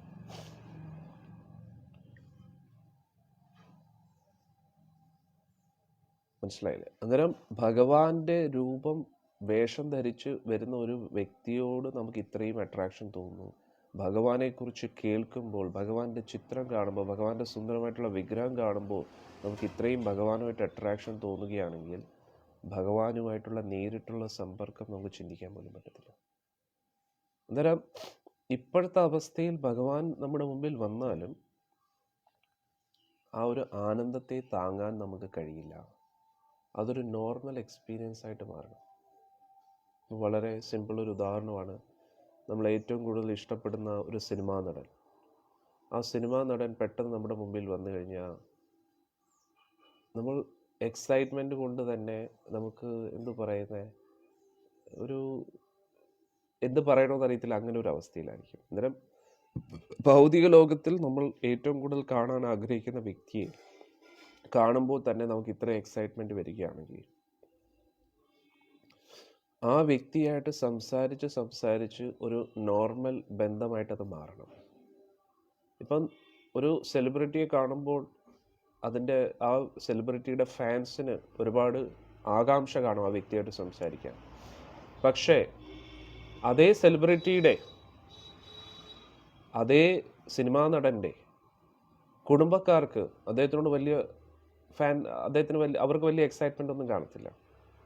അവരെ സംബന്ധിച്ചോളം ഇതെൻ്റെ ഭർത്താവ്, അല്ലെങ്കിൽ ഇതെൻ്റെ മകൻ, ഇതെൻ്റെ അച്ഛൻ എന്നുള്ള ഒരു മനോഭാവത്തിലായിരിക്കും ഇരിക്കുന്നത്. ഫാൻസിനുള്ള എക്സൈറ്റ്മെൻറ്റ് അവർക്ക് കാണത്തില്ല. പക്ഷേ ഫാൻസിനെക്കാട്ടിയും കൂടുതൽ സ്നേഹവും കാണും, അല്ലേ? ഇതേപോലെ നമ്മളും ആകണം. ഇപ്പം നമ്മൾ കൃഷ്ണ ഫാൻസാണ്, പക്ഷേ നമ്മൾ കൃഷ്ണൻ്റെ ഒരു ബന്ധുവായിട്ട് മാറണം. ഇപ്പം നമ്മൾ ഒരു സിനിമാ നടനെ നമ്മൾ എന്തിനു വേണ്ടിയായിരിക്കും കാണുന്നത്? അദ്ദേഹത്തിൻ്റെ കൂടെ ഈ സെൽഫി എടുക്കാനും അദ്ദേഹമായിട്ട് എനിക്ക് ബന്ധമുണ്ടെന്ന് നമ്മുടെ ബന്ധുക്കളെ അറിയിക്കാൻ വേണ്ടി. അന്നേരം ആ വ്യക്തിയിലോടല്ല നമുക്ക് കൂടുതൽ താല്പര്യം. ആ വ്യക്തി ഇത്രയും ഫേമസും ഇത്രയും ശക്തനും ആയതുകൊണ്ട്, ഇത്രയും കാശും അദ്ദേഹത്തിൻ്റെ കൂട്ടത്തിലുണ്ടായതുകൊണ്ട്, ഇത്രയും ഇൻഫ്ലുവൻഷ്യലും ആയതുകൊണ്ട് എനിക്ക് ആ വ്യക്തിയായിട്ട് പരിചയമുണ്ട് എന്ന് നമ്മുടെ കൂട്ടുകാരെയും ബന്ധുക്കളെയും പ്രൂവ് ചെയ്യാൻ ആഗ്രഹിക്കുന്നു. അതിലൂടെ അവർ നമ്മളെ കൂടുതൽ ഇഷ്ടപ്പെടണം എന്നാണ് നമ്മൾ ആഗ്രഹിക്കുന്നത്. സത്യമല്ലേ? അതായത് ആ ഒരു സിനിമാ നടനുമായിട്ട് നമുക്ക് ബന്ധമുണ്ടെന്ന് എൻ്റെ കൂട്ടുകാരും എൻ്റെ ബന്ധുക്കളും അറിയുമ്പോൾ അവർക്ക് എന്നോട് കൂടുതൽ ബഹുമാനം തോന്നണം എന്നാണ് നമ്മൾ ആഗ്രഹിക്കുന്നത്. അതിനുവേണ്ടിയാണ് നമ്മൾ സെൽഫി എടുക്കുന്നത്, അല്ലേ? നിങ്ങളൊന്ന് ആലോചിച്ച് നോക്കി. അതല്ലേ നമ്മുടെ സൈക്കോളജി? ഇതേ സൈക്കോളജിയാണ് നമുക്ക് ഭഗവാനുമായിട്ടുള്ളത്. എനിക്ക് കൃഷ്ണഭക്തിയുണ്ട്, എനിക്ക് കൃഷ്ണനോട് താല്പര്യമുണ്ടെന്ന് നമ്മൾ മറ്റുള്ളവരെ പ്രൂവ് ചെയ്യാൻ ആഗ്രഹിക്കുക. കാരണം എന്താ? കൃഷ്ണനെ പോലെ ഫേമസ് ആയിട്ട് ഈ ലോകത്ത് വേറെ ആരുമില്ല. കൃഷ്ണനെ പോലെ ശക്തനായിട്ട് ഈ ലോകത്ത് വേറെ ആരുമില്ല. സർവശക്തനായിട്ടുള്ള ഭഗവാനാണ് ഗുരുവായൂരപ്പൻ. അന്നേരം അദ്ദേഹമായിട്ട് നമുക്ക് അടുത്തൊരു ബന്ധമുണ്ടെന്ന് നമ്മൾ മറ്റുള്ളവരെ പ്രൂവ് ചെയ്യാൻ, ബോധ്യപ്പെടുത്താൻ ശ്രമിക്കുകയാണ്. അന്നേരം ഒരു സിനിമാ നടൻ്റെ കൂട്ടത്തിൽ സെൽഫി എടുത്തിട്ട് ആ ബന്ധം നമ്മൾ മറ്റുള്ളവരെ അറിയിച്ച് അതിലൂടെ ഒരു അംഗീകാരം പ്രതീക്ഷിക്കുകയാണ് നമ്മൾ. ഇതാണ് മാറേണ്ടത്. പക്ഷേ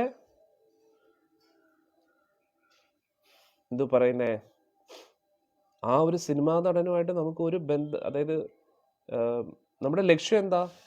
ആ ഒരു ഉദാഹരണം അനുസരിച്ച് സിനിമാ നടനുമായിട്ട് നമുക്കൊരു റിയൽ ബന്ധത്തെ ഉണ്ടാക്കിയെടുക്കുക എന്നാണ്. അത് ഒരു ഉദാഹരണം പറയാം. പക്ഷേ ആ സിനിമാ നടനെ നമുക്ക് ഇഷ്ടമല്ലെങ്കിൽ പിന്നെ ആ നടനുമായിട്ട് ബന്ധം ഉണ്ടാക്കാൻ പറ്റുമോ? ഇല്ല. അതായത് കുറഞ്ഞ പക്ഷം സിനിമാ നടൻ്റെ ഫാനെങ്കിലും ആയിരിക്കണം, എങ്കിലേ ആ നടനുമായിട്ടുള്ളൊരു ബന്ധം ഉണ്ടാക്കിയെടുക്കാം. അതേപോലെ ഇപ്പോഴത്തെ നമ്മുടെ ഭക്തി എന്ന് പറഞ്ഞാൽ കൃഷ്ണനോട് ഒരു ആകർഷണമുണ്ട്. കൃഷ്ണൻ്റെ ഒരു ഫാനാണ് നമ്മൾ. പക്ഷേ കൃഷ്ണന് ഇഷ്ടമല്ലെങ്കിൽ പിന്നെ ഒരിക്കലും കൃഷ്ണനായിട്ടൊരു ബന്ധം ഉണ്ടാക്കിയെടുക്കാൻ പറ്റത്തില്ല. പ്രത്യേകിച്ച് പാപകർമ്മങ്ങൾ ചെയ്യുന്ന വ്യക്തികൾക്ക് ഒരിക്കലും കൃഷ്ണനോട് താല്പര്യം തോന്നത്തില്ല. മനസ്സിലാവുന്നുണ്ടോ? പാപകർമ്മങ്ങൾ ചെയ്യുന്ന വ്യക്തികൾക്ക് ഒരിക്കലും ഭഗവാനോട് ഒരു താല്പര്യം തോന്നില്ല. ഇപ്പോൾ ഒരുത്തൻ കണ്ടില്ലേ, ഒരു മെസ്സേജ് ഇട്ടില്ലേ, ഇങ്ങനെയുള്ള വ്യക്തികൾക്ക് ഒരിക്കലും ഭഗവാനോട് താല്പര്യം തോന്നത്തില്ല. കാരണം എന്താ?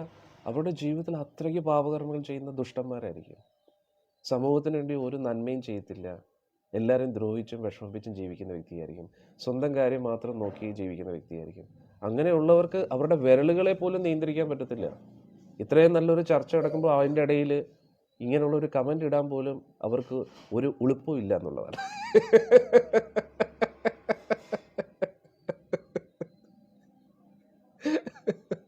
ഇവരെ പോലെ ഒരു യൂസ്ലെസ് ആൾക്കാർ ഈ ലോകത്ത് വരില്ല. സ്വന്തം കാര്യം നോക്കാൻ പോലും അവർക്ക് പ്രാപ്തിയില്ല. അവരെപ്പോഴും മറ്റുള്ളവരുടെ ആൾക്കാരുടെ കാര്യത്തിൻ്റെ ഇടയിൽ ഇടപെട്ടുകൊണ്ടേയിരിക്കും. ഇത്രയും നല്ല സജ്ജനങ്ങൾ നല്ല കാര്യം ചർച്ച ചെയ്യുമ്പോഴും സഹിക്കാൻ പറ്റുന്നില്ല എന്നുള്ളതാണ്. ഇങ്ങനെയുള്ളവർക്ക് എങ്ങനെയാണ് ഭഗവാനോടൊരു താല്പര്യം തോന്നുന്നത്?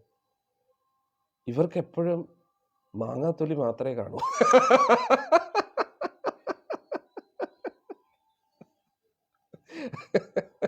അവരുടെ ജീവിതവും മാങ്ങാത്തൊലിയോ. മറ്റുള്ളവർ നക്കി കളയുന്ന ഒരു സാധനമാണ് മാങ്ങാത്തൊലി. അവരുടെ ജീവിതം നക്കി തീരും. താങ്ക് യു ആ ഒരു കമന്റ് ഇട്ടതിന്.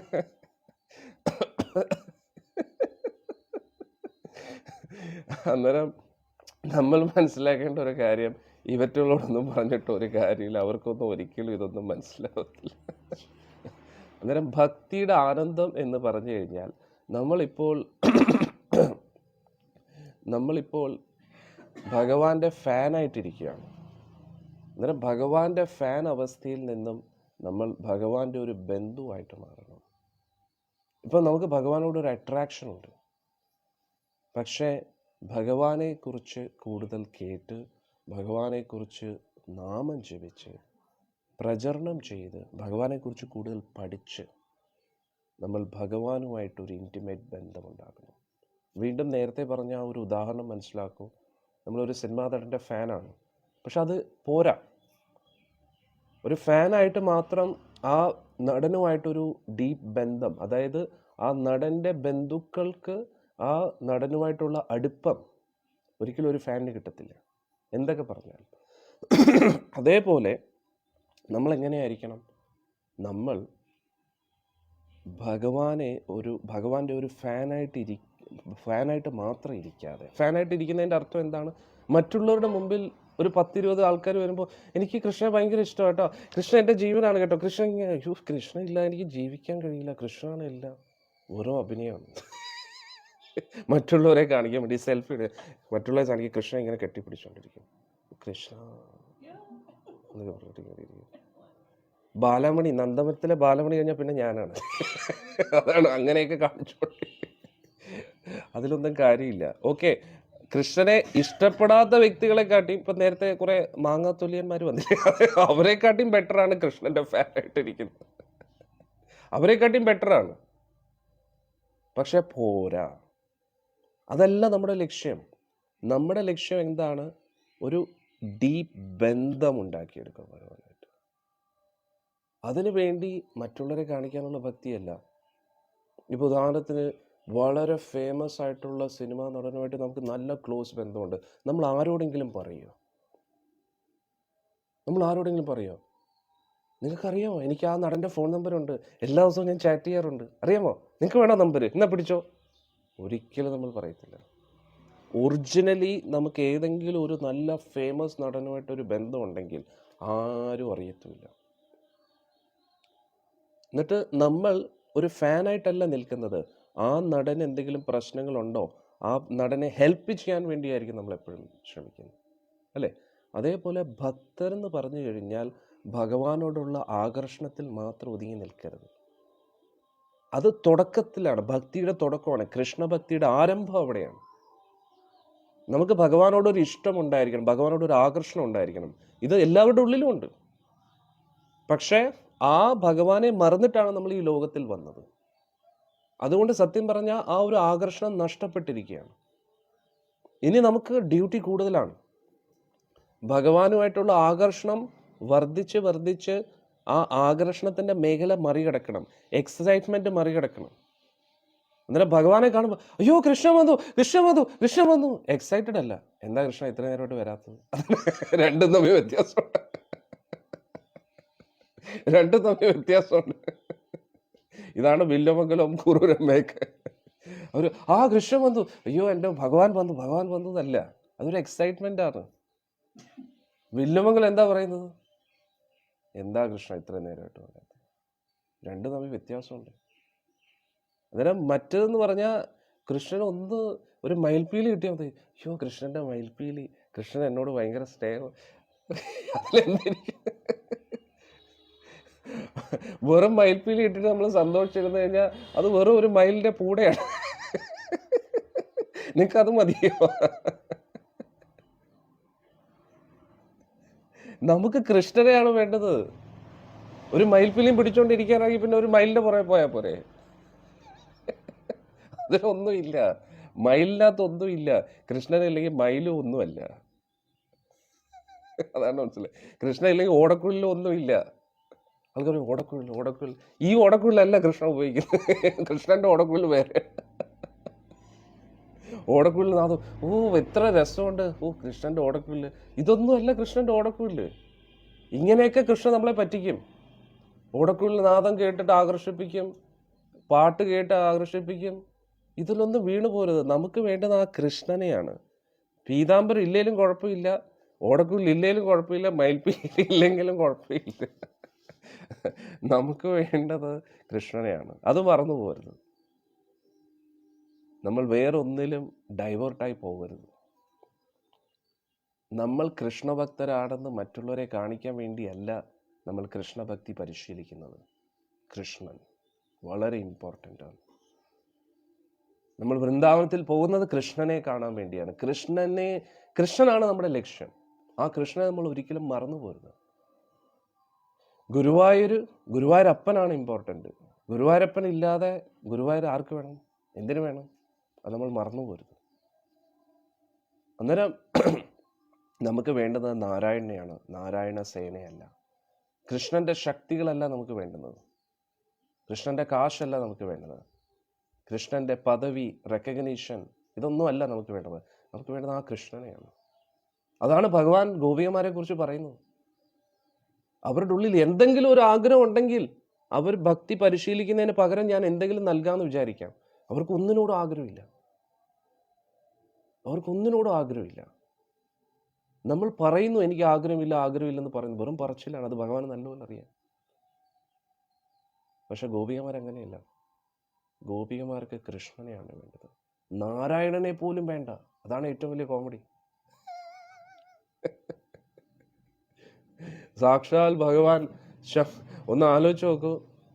കൃഷ്ണന് പകരം ഭഗവാൻ കൃഷ്ണൻ നമ്മുടെ ഭക്തിയൊക്കെ കണ്ടിട്ട് ശംഖചക്ര ഗദാപത്മത്തിലൂടെ നമ്മുടെ മുമ്പിൽ വന്ന് നിന്ന് കഴിഞ്ഞാൽ, ഓ ഭഗവാനെ എന്താ സുന്ദരനായിട്ടിരിക്കുന്നു പറഞ്ഞ് ഭഗവാനെ കെട്ടിപ്പിടിച്ചിരിക്കും. നമ്മൾ കൃഷ്ണനെ ചിലപ്പോൾ മറന്നു പോകും. പക്ഷെ ഗോപികമാർക്ക് നാരായണനെയും പോലും വേണ്ട. ഗോപികമാർക്ക് വേണ്ടത് കൃഷ്ണനെയാണ്. ഗോപകുമാരൻ്റെ ഗോലോക യാത്ര കണ്ടില്ലേ? അയോധ്യയിലെ രാമന്റെ പാദം അമർത്തിക്കൊണ്ടിരിക്കുകയാണ്. ഒന്ന് ആലോചിച്ച് നോക്കി. ഹനുമാൻജി ചെയ്ത അതേ സേവനം ചെയ്തുകൊണ്ടിരിക്കുകയാണ്. എന്നിട്ടും ഗോപകുമാരന്റെ മുഖത്തൊരു സന്തോഷമില്ല. ഹനുമാൻജി ചോദിക്കുകയാണ്, ഗോപകുമാരൻ നിനക്ക് എന്ത് പറ്റിയേ? സാക്ഷാൽ ഞാൻ ചെയ്യുന്ന സേവനമാണ് നിനക്ക് നൽകിയത്, എന്നിട്ട് നിന്റെ മുഖത്ത് എന്താ ഒരു സന്തോഷമില്ല? വൈകുണ്ഠത്തിൽ ചെന്നപ്പോൾ നാരദ മഹർഷി ചോദിക്കുകയാണ്, വൈകുണ്ഠം എന്ന് പറഞ്ഞു കഴിഞ്ഞാൽ കുണ്ഠിതമില്ലാത്ത സ്ഥലത്ത്, അവിടെ നീ ടെൻഷൻ അടിച്ചിരിക്കുക, വൈകുണ്ഠത്തിൽ തന്നെ അപമാനോട് നീ വൈകുണ്ഠത്തിൽ വന്നിട്ട് ദുഃഖിച്ചിരിക്കുക, വൈകുണ്ഠത്തിന് നാണക്കേടാണ്. അതാണ് കൃഷ്ണഭക്തർ. അന്നേരം പരിശുദ്ധ കൃഷ്ണഭക്തർ എന്ന് പറഞ്ഞാൽ കൃഷ്ണനുമായിട്ട് ബന്ധപ്പെട്ട കാര്യങ്ങളിൽ പോലും തൃപ്തരായിട്ടിരിക്കത്തില്ല.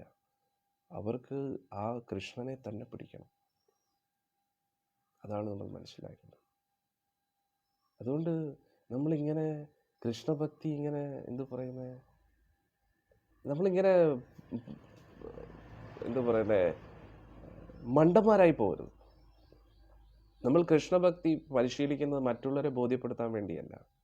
നമുക്കൊരു കൃഷ്ണ ഫാനായിട്ടിരിക്കാൻ താല്പര്യമില്ല. കൃഷ്ണ ഫാൻ്റെ ആ സ്റ്റേജൊക്കെ കഴിഞ്ഞു. കൃഷ്ണ ഫാൻ എന്ന് പറഞ്ഞാൽ എന്തായിരിക്കും? കൃഷ്ണഭക്തി പ്രദർശിപ്പിച്ച് മറ്റുള്ളവരുടെ അംഗീകാരം തേടുന്നു. ഭയങ്കര ബോറൻ പരിപാടിയാണ്, നാണക്കേടാണ്. സത്യം പറയുമ്പോൾ ചില ആൾക്കാർക്ക് വന്നിട്ട് കൃഷ്ണ ഇന്നലെ സ്വപ്നത്തിൽ വന്നു കേട്ടോ, പ്രഭുജി, ഗുരുജി, ഗുരുജയ് എന്നൊക്കെ പറയുമ്പോഴത്തേക്ക് ഞാൻ പറയും മനസ്സിലായി, കൃഷ്ണ ഫാൻ. ഗുരുദേവ് ഇന്നലെ വന്നപ്പോൾ ഒരു ഓടക്കുള്ളി കിട്ടി, ഗുരുവായൂർ പോയപ്പോഴത്തേക്ക് കൃഷ്ണൻ തന്നെ നൽകിയതായിരിക്കും അല്ലേ, കൃഷ്ണ ഫാൻ. ഗുരുദേവ് ഇന്നലെ പാൽപ്പായസം കിട്ടിയില്ല, പെട്ടെന്നൊരു പൊട്ടി വന്ന്, അത് കൃഷ്ണൻ തന്നെയാ, കൃഷ്ണ ഫാൻ.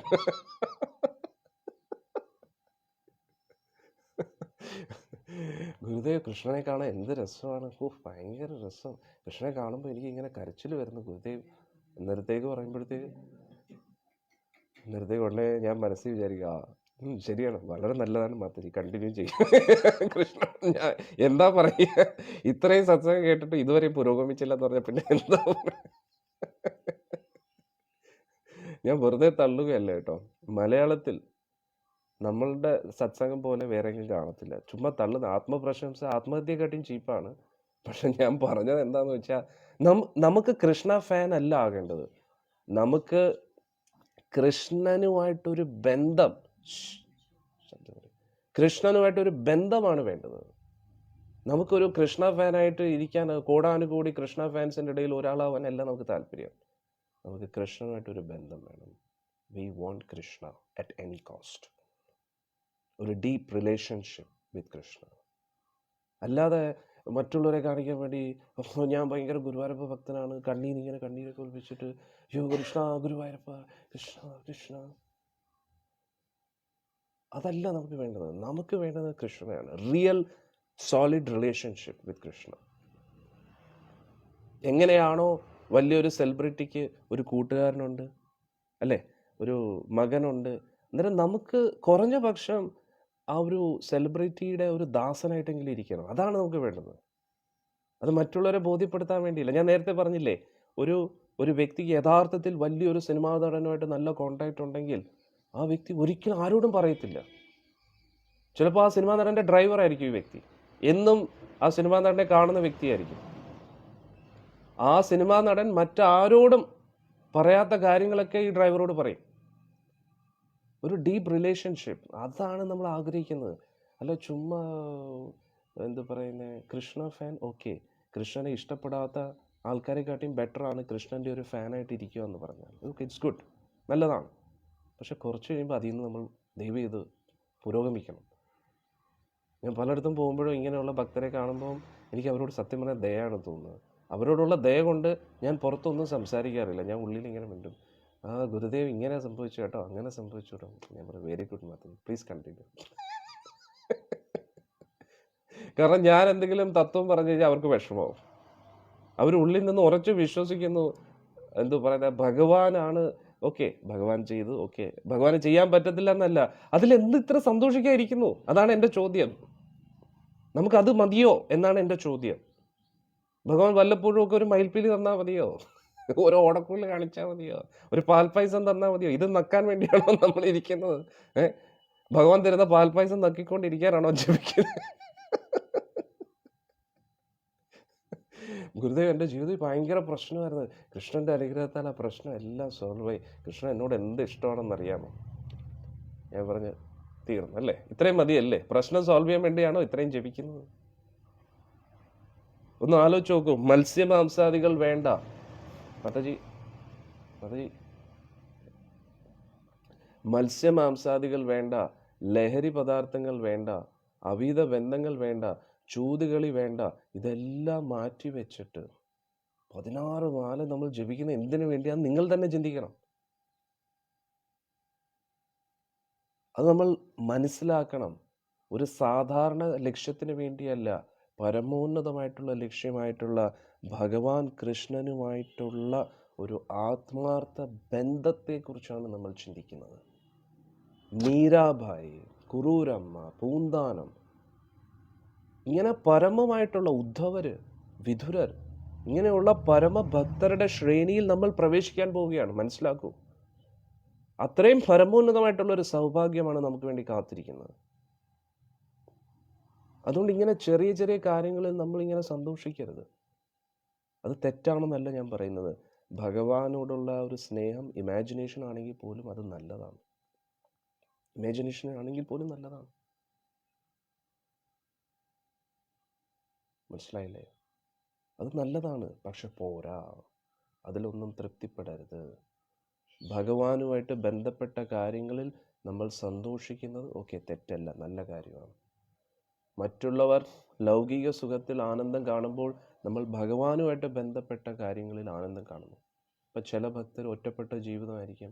ഒറ്റപ്പെട്ട ജീവിതത്തിൽ ജീവിക്കുമ്പോൾ അവർ തന്നെ അവരെ പല രീതിയിലും ഇമാജിൻ ചെയ്തിട്ട് ഭഗവാനുമായിട്ടുള്ളൊരു സമ്പർക്കത്തിൽ കൃഷ്ണൻ ഇങ്ങനെ പറഞ്ഞു അങ്ങനെ പറഞ്ഞു എന്നൊക്കെ പറയും. തെറ്റില്ല, കാരണം ഭഗവാനുമായിട്ട് ബന്ധപ്പെട്ടതല്ലേ.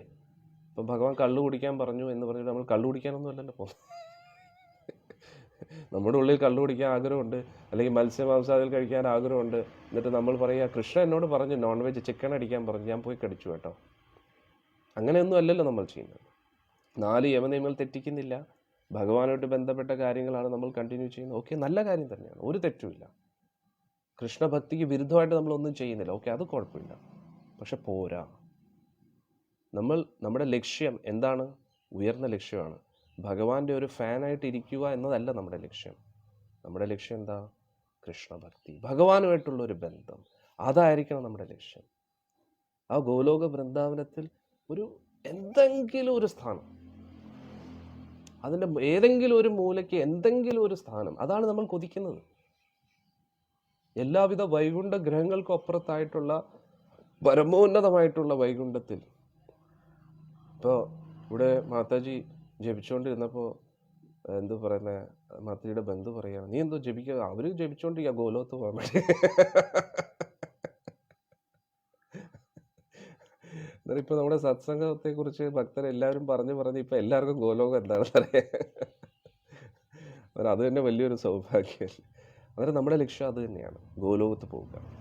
ഗോലോകമാണ് നമ്മുടെ ലക്ഷ്യം. അന്നേരം ഈ ലോകത്ത് മറ്റുള്ളവരുടെ അംഗീകാരം, ബഹുമതി, ഇതൊന്നുമല്ല നമുക്ക് വേണ്ടുന്നത്. അതൊന്നുമല്ല നമുക്ക് സന്തോഷം തരുന്നത്. അതിലൊന്നും ഒട്ടും സന്തോഷിക്കരുത്. നമുക്ക് ഒരു മയിൽപ്പീലി കിട്ടുമ്പോൾ നമുക്ക് സന്തോഷമാണ്, അത് ഭഗവാനുമായിട്ട് ബന്ധപ്പെട്ടതാണ്, അതുകൊണ്ട് നമുക്ക് സന്തോഷമുണ്ട്. പക്ഷേ തൃപ്തി വരരുത്. ആർത്തി വേണം, കൃഷ്ണനോട് ആർത്തി വേണം, അത്യാഗ്രഹം വേണം. കൃഷ്ണൻ പല രീതിയിലും നമ്മളെ സുഖിപ്പിച്ച് നിർത്താൻ നോക്കും, പക്ഷെ സുഖിച്ചിരിക്കരുത്. അത് കൃഷ്ണനുമായിട്ടൊരു കോമ്പറ്റീഷനാണ്. ദയവ് ഇത് മനസ്സിലാക്കൂ. അതായത് നല്ലൊരു ടീച്ചർ എന്ത് ചെയ്യും? പലതും പറഞ്ഞ് കുട്ടിയുടെ മാർക്ക് കുറയ്ക്കാനേ നോക്കൂ. പക്ഷെ കുട്ടി എന്ത് ചെയ്യും? ബുദ്ധിപരമായിട്ട് ടീച്ചറിനെ കൊണ്ട് മാർക്ക് വേടിപ്പിച്ചേ പറ്റൂ. അതുകൊണ്ട് കൃഷ്ണനോട് ഒന്നും ചോദിക്കരുത്, ഭയങ്കര മണ്ടത്തരമാണ്. കൃഷ്ണൻ നമ്മളെ പരീക്ഷിച്ചുകൊണ്ടിരിക്കുകയാണ്. ദുഃഖം തന്നിട്ടല്ല കൃഷ്ണഭക്തരെ ഭഗവാൻ പരീക്ഷിക്കുന്നത്, സുഖം നൽകിയിട്ടാണ്. ഭഗവാൻ നോക്കും, ഇതൊക്കെ ചെയ്യുമ്പോൾ എന്താ, അവൻ സുഖിച്ചിരിക്കുമല്ലോ, എന്നെ മറക്കുമല്ലോ, അത്രയേ ഉള്ളൂ. അന്നേരം തന്നെ നമ്മുടെ നെറ്റിയിൽ ഒരു ലേബൽ അടിക്കും, ഇത്രയേ ഉള്ളൂ. നാമൊക്കെ ജപിച്ച് മുന്നോട്ട് പോകുമ്പോൾ മക്കളെക്കുറിച്ചുള്ള ചിന്തകൾ ഉള്ളിൽ, അയ്യോ മക്കൾക്കൊരു ജോലി കിട്ടിയിരുന്നെങ്കിൽ, മക്കൾക്കൊരു വിവാഹം കിട്ടിയിരുന്നെങ്കിൽ. അന്നേരം നമ്മൾ എന്ത് പറ്റും? കൃഷ്ണൻ ഇങ്ങനെ ഉള്ളിൽ നിന്ന് തോന്നിപ്പിച്ചുകൊണ്ടിരിക്കും, ഇങ്ങനെ ജപിച്ചാൽ മതിയോ? മക്കളുടെ കാര്യമൊന്നും സേഫായില്ലല്ലോ, പിന്നെ എന്തിനാണ് ഇങ്ങനെ ജപിക്കുന്നത്? അതിനെക്കുറിച്ച് ചോദിക്കൂ എന്നോട് എന്ന് പറയുമ്പോൾ നമ്മൾ ചോദിച്ച തീർന്നു. അതാണ് ഭഗവാൻ ഒരു ലേബൽ അടിക്കുക, ഇത്രയേ ഉള്ളൂ. ഭക്തിയെല്ലാം പ്രദർശനമാണ്, മക്കളെക്കുറിച്ചുള്ള താല്പര്യമാണ് കൂടുതൽ. അല്ലെങ്കിൽ പിന്നെ ആരോഗ്യ പ്രശ്നം നമ്മളെ കൊണ്ട് ഉള്ളിൽ ഇങ്ങനെ ചിന്തിപ്പിച്ചുകൊണ്ടിരിക്കുക, അയ്യോ ആരോഗ്യം ശരിയല്ല, കാലിൽ നീര് വരുന്നു, ഒരു ടെൻഷൻ, സുഖം, ഉറക്കമൊന്നും ഇല്ല, ദേഹം ഭയങ്കര അസ്വസ്ഥതയാണ് എന്നൊക്കെ നമ്മളെ ചിന്തിച്ചുകൊണ്ട്. അന്നേരം നമ്മൾ ഭഗവാനോട്, കൃഷ്ണ ഈ ആരോഗ്യം ഒന്നും നന്നാക്കിയിരുന്നെങ്കിൽ ഉടനെ അതാണ്ട് ശരീരത്തെക്കുറിച്ചുള്ള ചിന്തകൾ. അന്നേരം എന്നിട്ട് മറ്റുള്ളവർ നമ്മളെ വേദനിപ്പിച്ചുകൊണ്ടിരിക്കുന്നു. ആ സമയത്ത് കൃഷ്ണ എല്ലാവരും എന്നെ സ്തുതിച്ചിരുന്നുവെങ്കിൽ, എല്ലാവരും എന്നെ ബഹുമാനിച്ചിരുന്നെങ്കിൽ, ഉടനെ കൃഷ്ണ ഒരു ലേബൽ അടിക്കും എന്നാലോചിച്ചു. അതുകൊണ്ട് കൃഷ്ണനോട് ഒന്നും ചോദിക്കരുത്. എന്ത് തന്നാലും ഒന്നും മിണ്ടരുത്, അതിൽ വീണു പോരുത്. നമ്മുടെ ലക്ഷ്യം ഇതൊന്നുമല്ല, നമ്മുടെ ലക്ഷ്യം കൃഷ്ണനാണ്. അത് എളുപ്പത്തിൽ കിട്ടത്തില്ല. ആചാര്യന്മാർ ഉദാഹരണം നൽകുന്നു. ഒരു കുട്ടി കരഞ്ഞുകൊണ്ടിരിക്കും, എന്ന് പറഞ്ഞ് കരഞ്ഞുകൊണ്ടിരിക്കും. അന്നേരം അമ്മ ഉടനെ അവിടുന്ന് എന്ത് ചെയ്യും, കുറച്ചു നേരം വന്നിട്ട് ഒരു കളിപ്പാട്ടം തരും. എന്നിട്ട് കുട്ടി അത് കണ്ടിട്ട് കളിപ്പാട്ടം എന്ന് പറഞ്ഞ് ചിരിച്ചോണ്ടിരുന്നാൽ പിന്നെ അമ്മ വരത്തില്ല. അമ്മ കളിപ്പാട്ടം നൽകിയിട്ട് അങ്ങ് പോകും. കുറച്ച് കഴിയുമ്പോൾ കളിപ്പാട്ടം കഴിയുമ്പോഴത്തേക്ക് നമുക്ക് ബോറടിക്കും. അതും കളിച്ചുകൊണ്ടിരുന്നാൽ തീർന്നു, കൃഷ്ണനെ കിട്ടത്തില്ല. കൃഷ്ണൻ നമ്മുടെ അമ്മയാണ്, നമ്മൾ മക്കളാണ് കൃഷ്ണൻ്റെ. അന്നേരം ഭഗവാൻ നമ്മളെ കളിപ്പിച്ചുകൊണ്ടിരിക്കും. നമ്മൾ നാമമൊക്കെ ജപിക്കുമ്പോഴത്തേക്ക് ആദ്യം കളിപ്പാട്ടം തരും, കുറച്ച് കഴിഞ്ഞിട്ട് വീണ്ടും ഒരു കളിപ്പാട്ടം തരും. എന്നിട്ട് ഭഗവാന്റെ കാര്യം നോക്കിക്കൊണ്ടിരിക്കും. പക്ഷേ ഇതൊക്കെ കിട്ടിയിട്ടും നമ്മൾ കരഞ്ഞുകൊണ്ടിരിക്കുകയാണെങ്കിൽ എൻ്റെ അർത്ഥം ഭഗവാന് മനസ്സിലാവും, ഇതിലൊന്നുമല്ല, കളിപ്പാട്ടത്തിലല്ല അവന് താല്പര്യം, എൻ്റെ സാന്നിധ്യമാണ് അവന് വേണ്ടത്, എന്നെയാണ് എനിക്ക് അവന് വേണ്ടതെന്ന് പറയും. എന്നിട്ട് വീണ്ടും നമ്മൾ കരഞ്ഞുകൊണ്ടിരിക്കുകയാണ്. എങ്ങനെയാ കരയുന്നത്? ഹരേ കൃഷ്ണ, എങ്ങനെ കരയുന്നു? ഹരേ കൃഷ്ണ ഹരേ കൃഷ്ണ കൃഷ്ണ ഹരേ രാമ രാമ രാമ ഹരേ. ഇതാണ് നമ്മൾ കരച്ചില്. ഇവിടെ മാത്രം എന്ന് കരയും.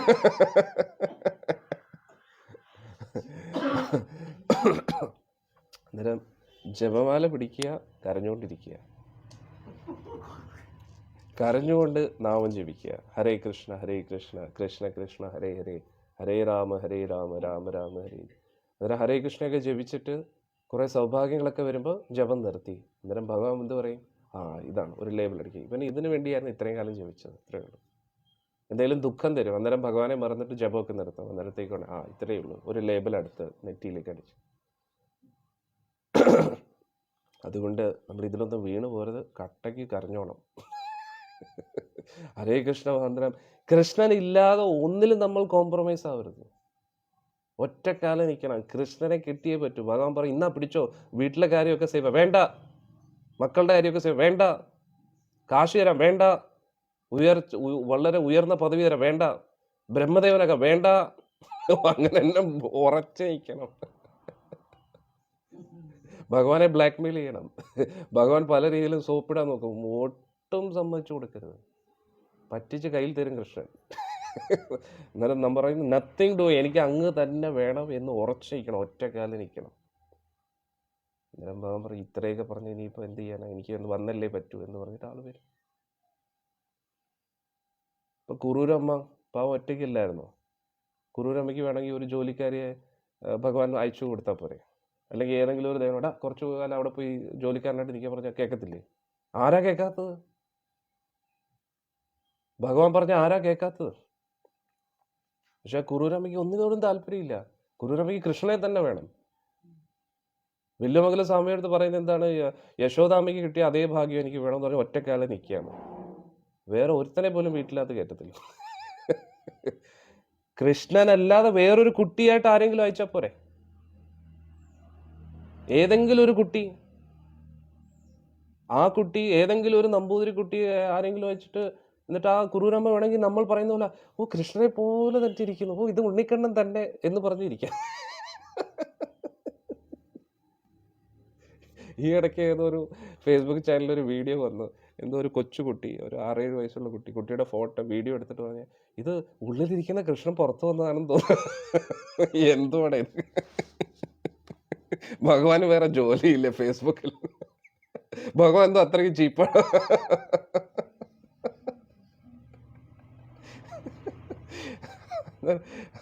ഭഗവാന്റെ മീഡിയ എന്ന് പറഞ്ഞാൽ ഭയങ്കര പോപ്പുലർ മീഡിയയാണ്. വലിയ വലിയ ചാനലുണ്ട്, ഗോലോകം ചാനൽ. അല്ലാതെ ഈ എന്തോ ചീപ്പ് ഫേസ്ബുക്കിൽ വരാൻ അത്ര ചീപ്പാണോ? വേറെ ജോലി. അന്നേരം നമ്മൾ ഇതിൽ നിന്നൊക്കെ ഒന്ന് ഉയരുക. അതുകൊണ്ട് കുറൂരമ്മ വേണമെങ്കിൽ ഭഗവാൻ കൃഷ്ണൻ ഏതെങ്കിലും ഒരു വ്യക്തി, ഏതെങ്കിലും ഒരു ദേവനോട് പറയാമല്ലോ, എന്തുവാ നീ കുറച്ചു കാലം അവിടെ ഒരു കുട്ടിയായിട്ട് കുറൂരമ്മയുടെ കാര്യമൊക്കെ നോക്കൂ, അത് ചെയ്തൂടെ കൃഷ്ണ? കുറൂരമ്മ അത് കണ്ടാൽ പോരെ?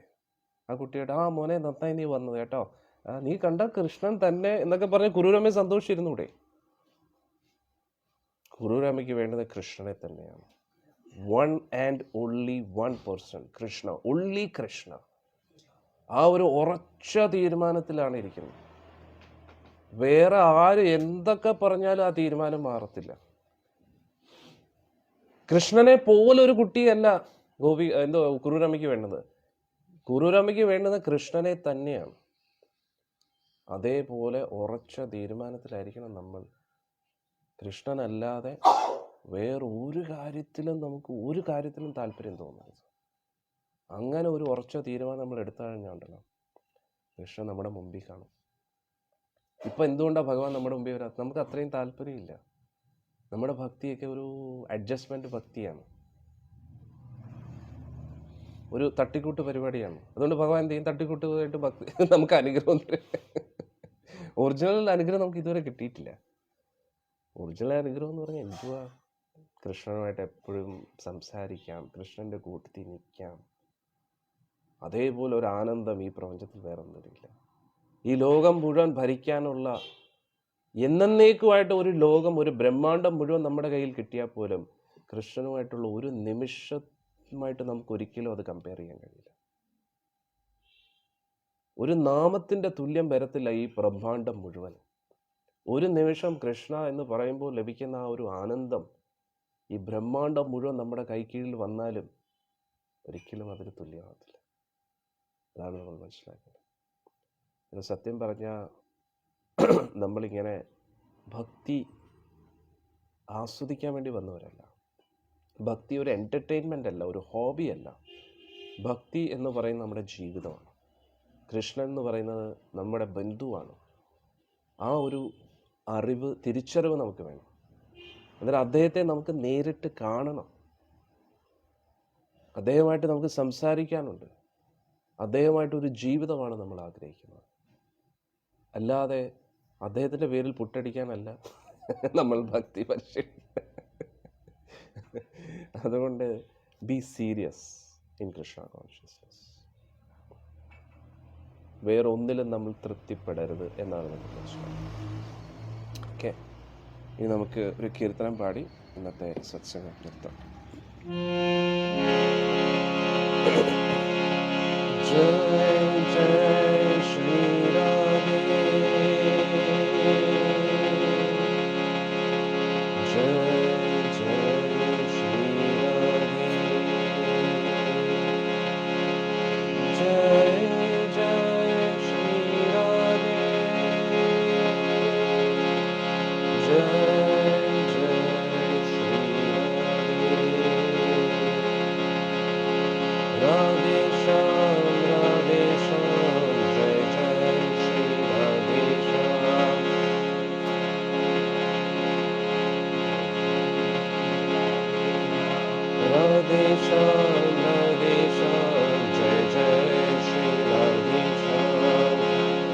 राधे राधे राधे राधे जय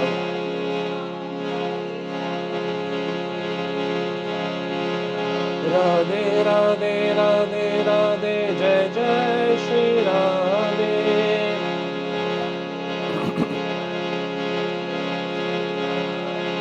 राधे राधे राधे राधे जय जय श्री राधे, राधे राधे राधे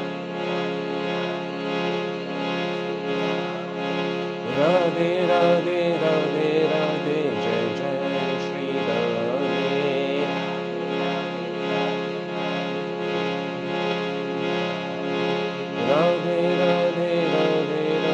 जय जय श्री राधे,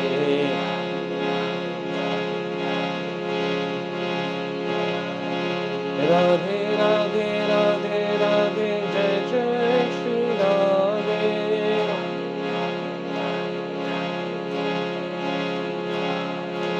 राधे राधे राधे राधे जय जय श्री राधे,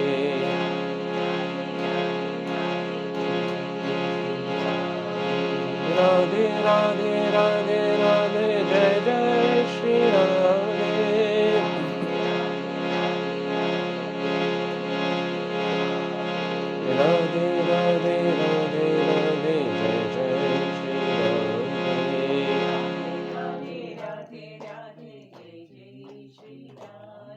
श्रीमती राधा रानी की, कृष्ण कन्हैया लाल की, वृंदावन धाम की, प्रभुपाद जी की, ഗുരു മഹാരാജ് की ജയ്.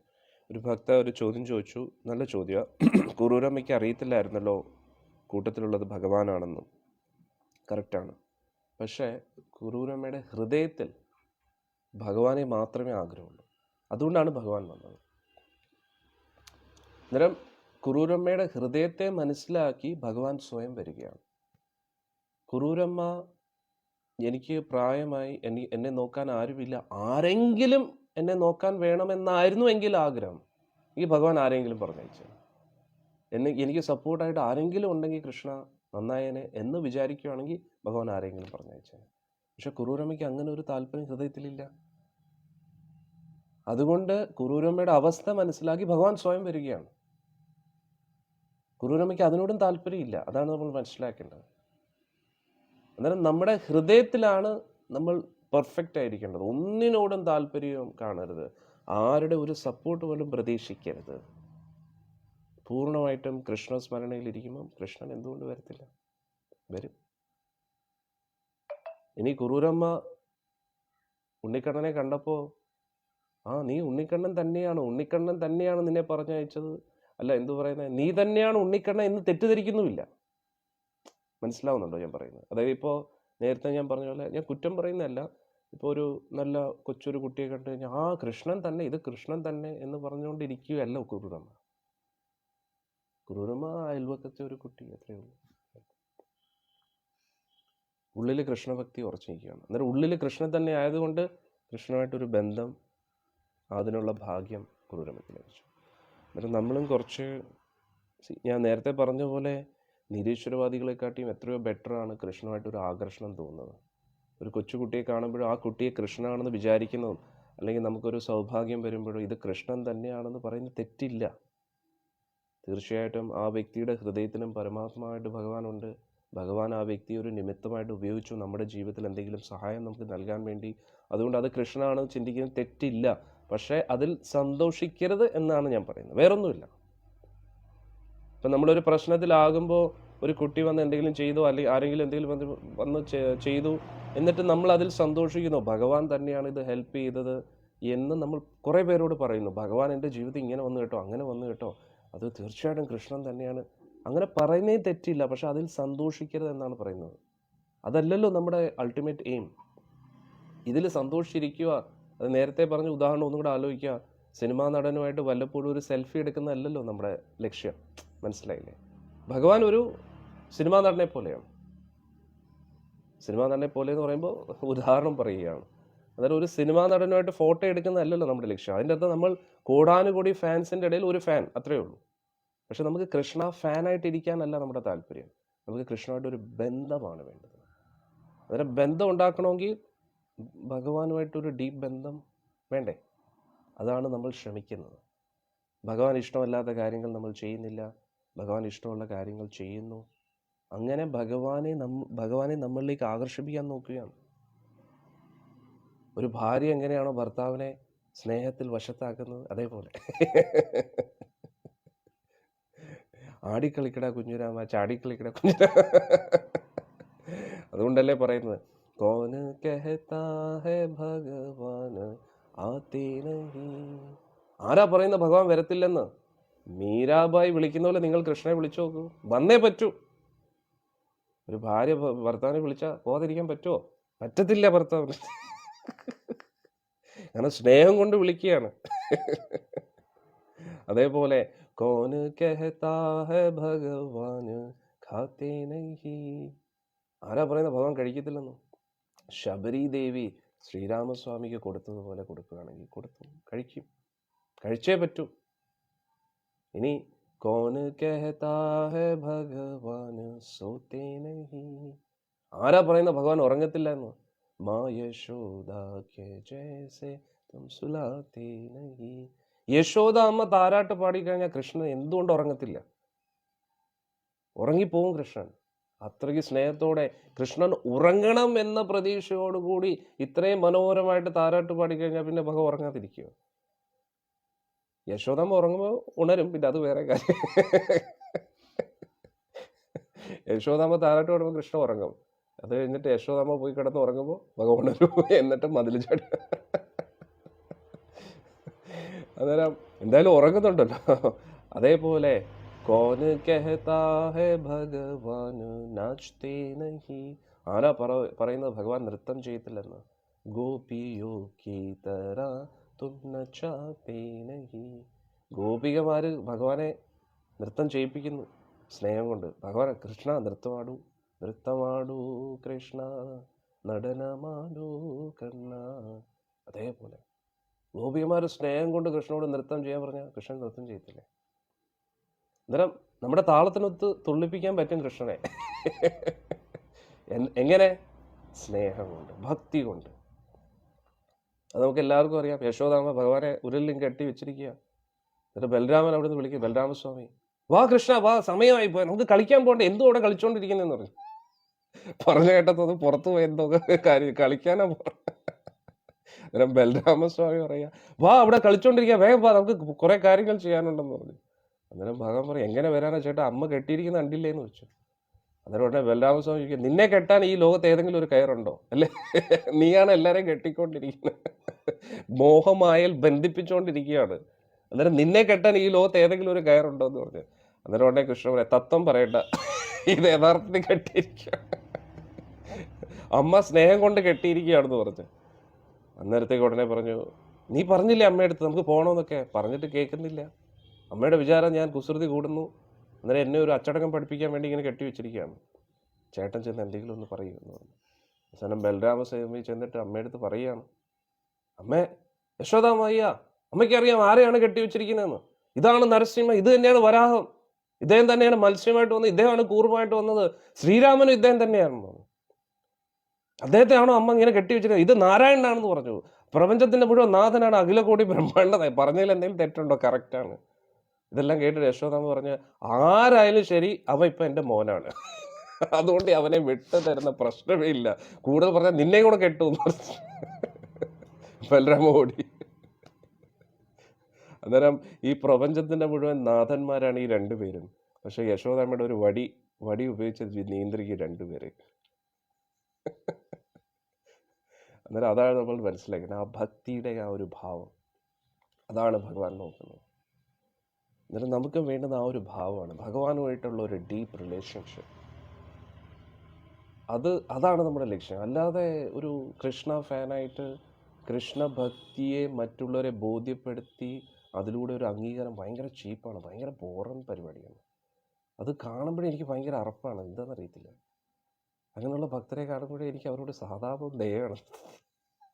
പുറമെ ഞാൻ ഒന്നും പറയത്തില്ല. Krishna fan 1, okay, Krishna fan 2, അല്ല ഞാൻ എന്താ പറയും. അന്നേരം പല രീതിയിൽ അവരോട് പറഞ്ഞാലും അവർക്ക് മനസ്സിലാവില്ല, അവർ സ്വയം മനസ്സിലാക്കേണ്ട കാര്യമാണ്. അതുകൊണ്ട് നമ്മളൊരു കൃഷ്ണ ഫാൻ അല്ല, നമ്മൾ കൃഷ്ണൻ്റെ റിയൽ ഫ്രണ്ട് ആകാനാണ് നമ്മൾ ആഗ്രഹിക്കുന്നത്. ഫേസ്ബുക്ക് ഫ്രണ്ടോ ഇൻസ്റ്റാഗ്രാം ഫ്രണ്ടോ അതല്ല, റിയൽ ഫ്രണ്ട് ഓഫ് കൃഷ്ണ. കാരണം കൃഷ്ണ നമ്മുടെ റിയൽ ഫ്രണ്ടാണ്. അന്നേരം പിന്നെ നമ്മൾ എന്തുകൊണ്ട് കൃഷ്ണൻ്റെ റിയൽ ഫ്രണ്ട് ആയിക്കൂടാ? അദ്ദേഹത്തിൽ നിന്ന് ഒരു കാര്യം സാധിച്ചെടുക്കുക മാത്രമാണ് നമ്മുടെ ലക്ഷ്യമെങ്കിൽ മഹാബോറൻ പരിപാടിയാണ്. നമ്മുടെ വില കൃഷ്ണൻ്റെ മുമ്പ് ഇടിഞ്ഞുകൊണ്ടിരിക്കുകയാണ്. ഈ ലോകത്തിലുള്ള എല്ലാവരും നമുക്ക് പുല്ല് വിലയാണ് കൽപ്പിക്കുന്നതെങ്കിലും ഭഗവാൻ നമ്മളെ ഒരിക്കലും പുല്ലായിട്ട് കാണരുത്. അത് ഭയങ്കര നാണക്കേടാണ്. ഒരു ഭാര്യയെ സംബന്ധിച്ചിടത്തോളം ഏറ്റവും വലിയ നാണക്കേട് എന്താ? ഭർത്താവിൻ്റെ മുമ്പിൽ ഒരു ഭർത്താവ് തീരെ വില കൽപ്പിക്കുന്നില്ല, ആ ഭാര്യയുടെ എല്ലാ സന്തോഷവും പോയി. ഈ ലോകത്തിലുള്ള എല്ലാവരും ആ സ്ത്രീയെ എന്തോ പറയുന്നത് തെറ്റായിട്ട് ചിന്തിച്ചാലും ഭർത്താവ് അങ്ങനെ തെറ്റായിട്ട് ചിന്തിക്കുന്നില്ലെങ്കിൽ ആ ഭാര്യയ്ക്ക് എപ്പോഴും സന്തോഷമാണ്. അതേപോലെ ഒരു ഭർത്താവിനും ഏറ്റവും വലിയ ആഗ്രഹം എന്തായിരിക്കും? ഭാര്യയുടെ മുമ്പിൽ ഒരിക്കലും എന്തോ പറയുന്നത് ഒരു ഭാര്യയ്ക്ക് ഒരിക്കലും ഒരു തെറ്റിദ്ധാരണയോ അല്ലെങ്കിൽ ഭാര്യയുടെ ഉള്ളിൽ ഭർത്താവിനെ കുറിച്ചുള്ള ഒരു ബഹുമാനം എപ്പോഴും ഉണ്ടായിരിക്കണം. അതാണ് എല്ലാവരും ആഗ്രഹിക്കുന്നത്, അല്ലേ? പ്രത്യേകിച്ച് നമ്മൾ സ്നേഹിക്കുന്ന ഒരു വ്യക്തി, ഇപ്പോൾ ഒരു അമ്മയെ സംബന്ധിച്ചിടത്തോളം മക്കൾ എപ്പോഴും അമ്മയോടുള്ള ആ ഒരു സ്നേഹം ഉണ്ടായിരിക്കണം എന്ന് എല്ലാ അമ്മമാരും ആഗ്രഹിക്കുന്നതാണ്. അതേപോലെ ഭഗവാന്റെ മുമ്പിൽ നമ്മുടെ വില ഒരിക്കലും ഇടിയരുത്. അത് ഭയങ്കര മോശമാണ്. മറ്റുള്ളവർ ആര് നമ്മളെ ബഹുമാനിച്ചാലും ഈ ലോകം മുഴുവൻ നമ്മളെ സ്തുതിച്ചാലും ഭഗവാൻ നമ്മളെ വെറും പുല്ല് വിലയാണ് കൽപ്പിക്കുന്നത്, പിന്നെ എന്താണ് അർത്ഥം? ഇനി ലോകം മുഴുവൻ നമ്മളെ പുല്ലായിട്ട് കണ്ടാലും ഭഗവാൻ നമ്മളെ സ്നേഹത്തോടെ പിന്നെ അതുപോലെ നമുക്ക് അത് മതി, അത് മാത്രം മതി. ഭഗവാന്റെ മാത്രം സർട്ടിഫിക്കറ്റ് മതി, ഭഗവാന്റെ മാത്രം അംഗീകാരം മതി. അതിനു വേണ്ടിയാണ് നമ്മൾ ജീവിക്കുന്നതെന്ന് നമ്മൾ മറന്നു പോകരുത്. So we don't want certificate from anybody in this world. We want Krishna certificate. ഭഗവാന്റെ അംഗീകാരമാണ് നമുക്ക് വേണ്ടത്, ഭഗവാന്റെ ഇഷ്ടമാണ് ഇമ്പോർട്ടൻ്റ്. പ്രഹ്ലാദൻ അത് മാത്രമേ നോക്കിയുള്ളൂ. അച്ഛൻ എന്ത് പറയുന്നോ, ബന്ധുക്കൾ എന്ത് പറയുന്നു, ലോകം ഓം ഹിരണ്യായ നമ എന്ന് പറഞ്ഞു. പ്രഹ്ലാദൻ ഇല്ല, ഒറ്റക്കാലം നിൽക്കുകയാണ്. ഓം നമോ ഭഗവതേ വാസുദേവ, ഓം നാരായണായ നമ. ഉറച്ചു നിന്നു. ആരെന്തൊക്കെ പറയാം, തല പോയാലും കുഴപ്പമില്ല, എനിക്ക് കൃഷ്ണൻ മതി എന്ന് പറഞ്ഞു. മരണം വന്നാലും കുഴപ്പമില്ല, എനിക്ക് കൃഷ്ണൻ മാത്രം മതി. ആ ഒരു ഉറച്ച തീരുമാനം, അതാണ് റിയൽ ഡിവോഷൻ, റിയൽ ഭക്തി. മറ്റേതെല്ലാം ഭയങ്കര വെറും കോമാളിത്തരം മാത്രമാണ്. അതുകൊണ്ട് നമുക്കും പ്രയോജനമില്ല, ഭഗവാന് തീരെ വില കൽപ്പിക്കത്തില്ല അങ്ങനെയുള്ള കാര്യങ്ങൾക്ക്. അതാണ് നമ്മൾ മനസ്സിലായത്. അതുകൊണ്ട് നമ്മൾ റിയൽ ഡിവോട്ടീസ് ആവുക. അതാണ് നമ്മൾ ഇന്നത്തെ ഈ സത്സംഗത്തിൽ നിന്ന് പഠിക്കുന്നത്. ഹരേ കൃഷ്ണ. അന്നേരം ഇന്നിപ്പോൾ മഹാദേവ ക്ഷേത്രത്തിൽ പോവുകയാണ് 10 മണിക്ക്. അവിടെ ഒരു സത്സംഗമുണ്ട്. അടുത്തുള്ള ക്ഷേത്രം കരുനാഗപ്പള്ളി. ഇത് കഴിഞ്ഞിട്ട് വൈകുന്നേരം തിരുവനന്തപുരത്താണ്, പോത്തൻകോട് ഭാഗത്താണ് സത്സംഗം. ഹരേ കൃഷ്ണ. തിരുവനന്തപുരത്തുള്ള ഭക്തരെല്ലാവരും വരാൻ ശ്രമിക്കുക. വൈകുന്നേരം 5 മണിക്കാണ്. ഇന്ന് വന്ന എല്ലാ ഭക്തജനങ്ങൾക്കും ഭഗവാന്റെ അനുഗ്രഹം ലഭിക്കട്ടെ എന്ന് പ്രാർത്ഥിക്കുന്നു. ഹരേ കൃഷ്ണ.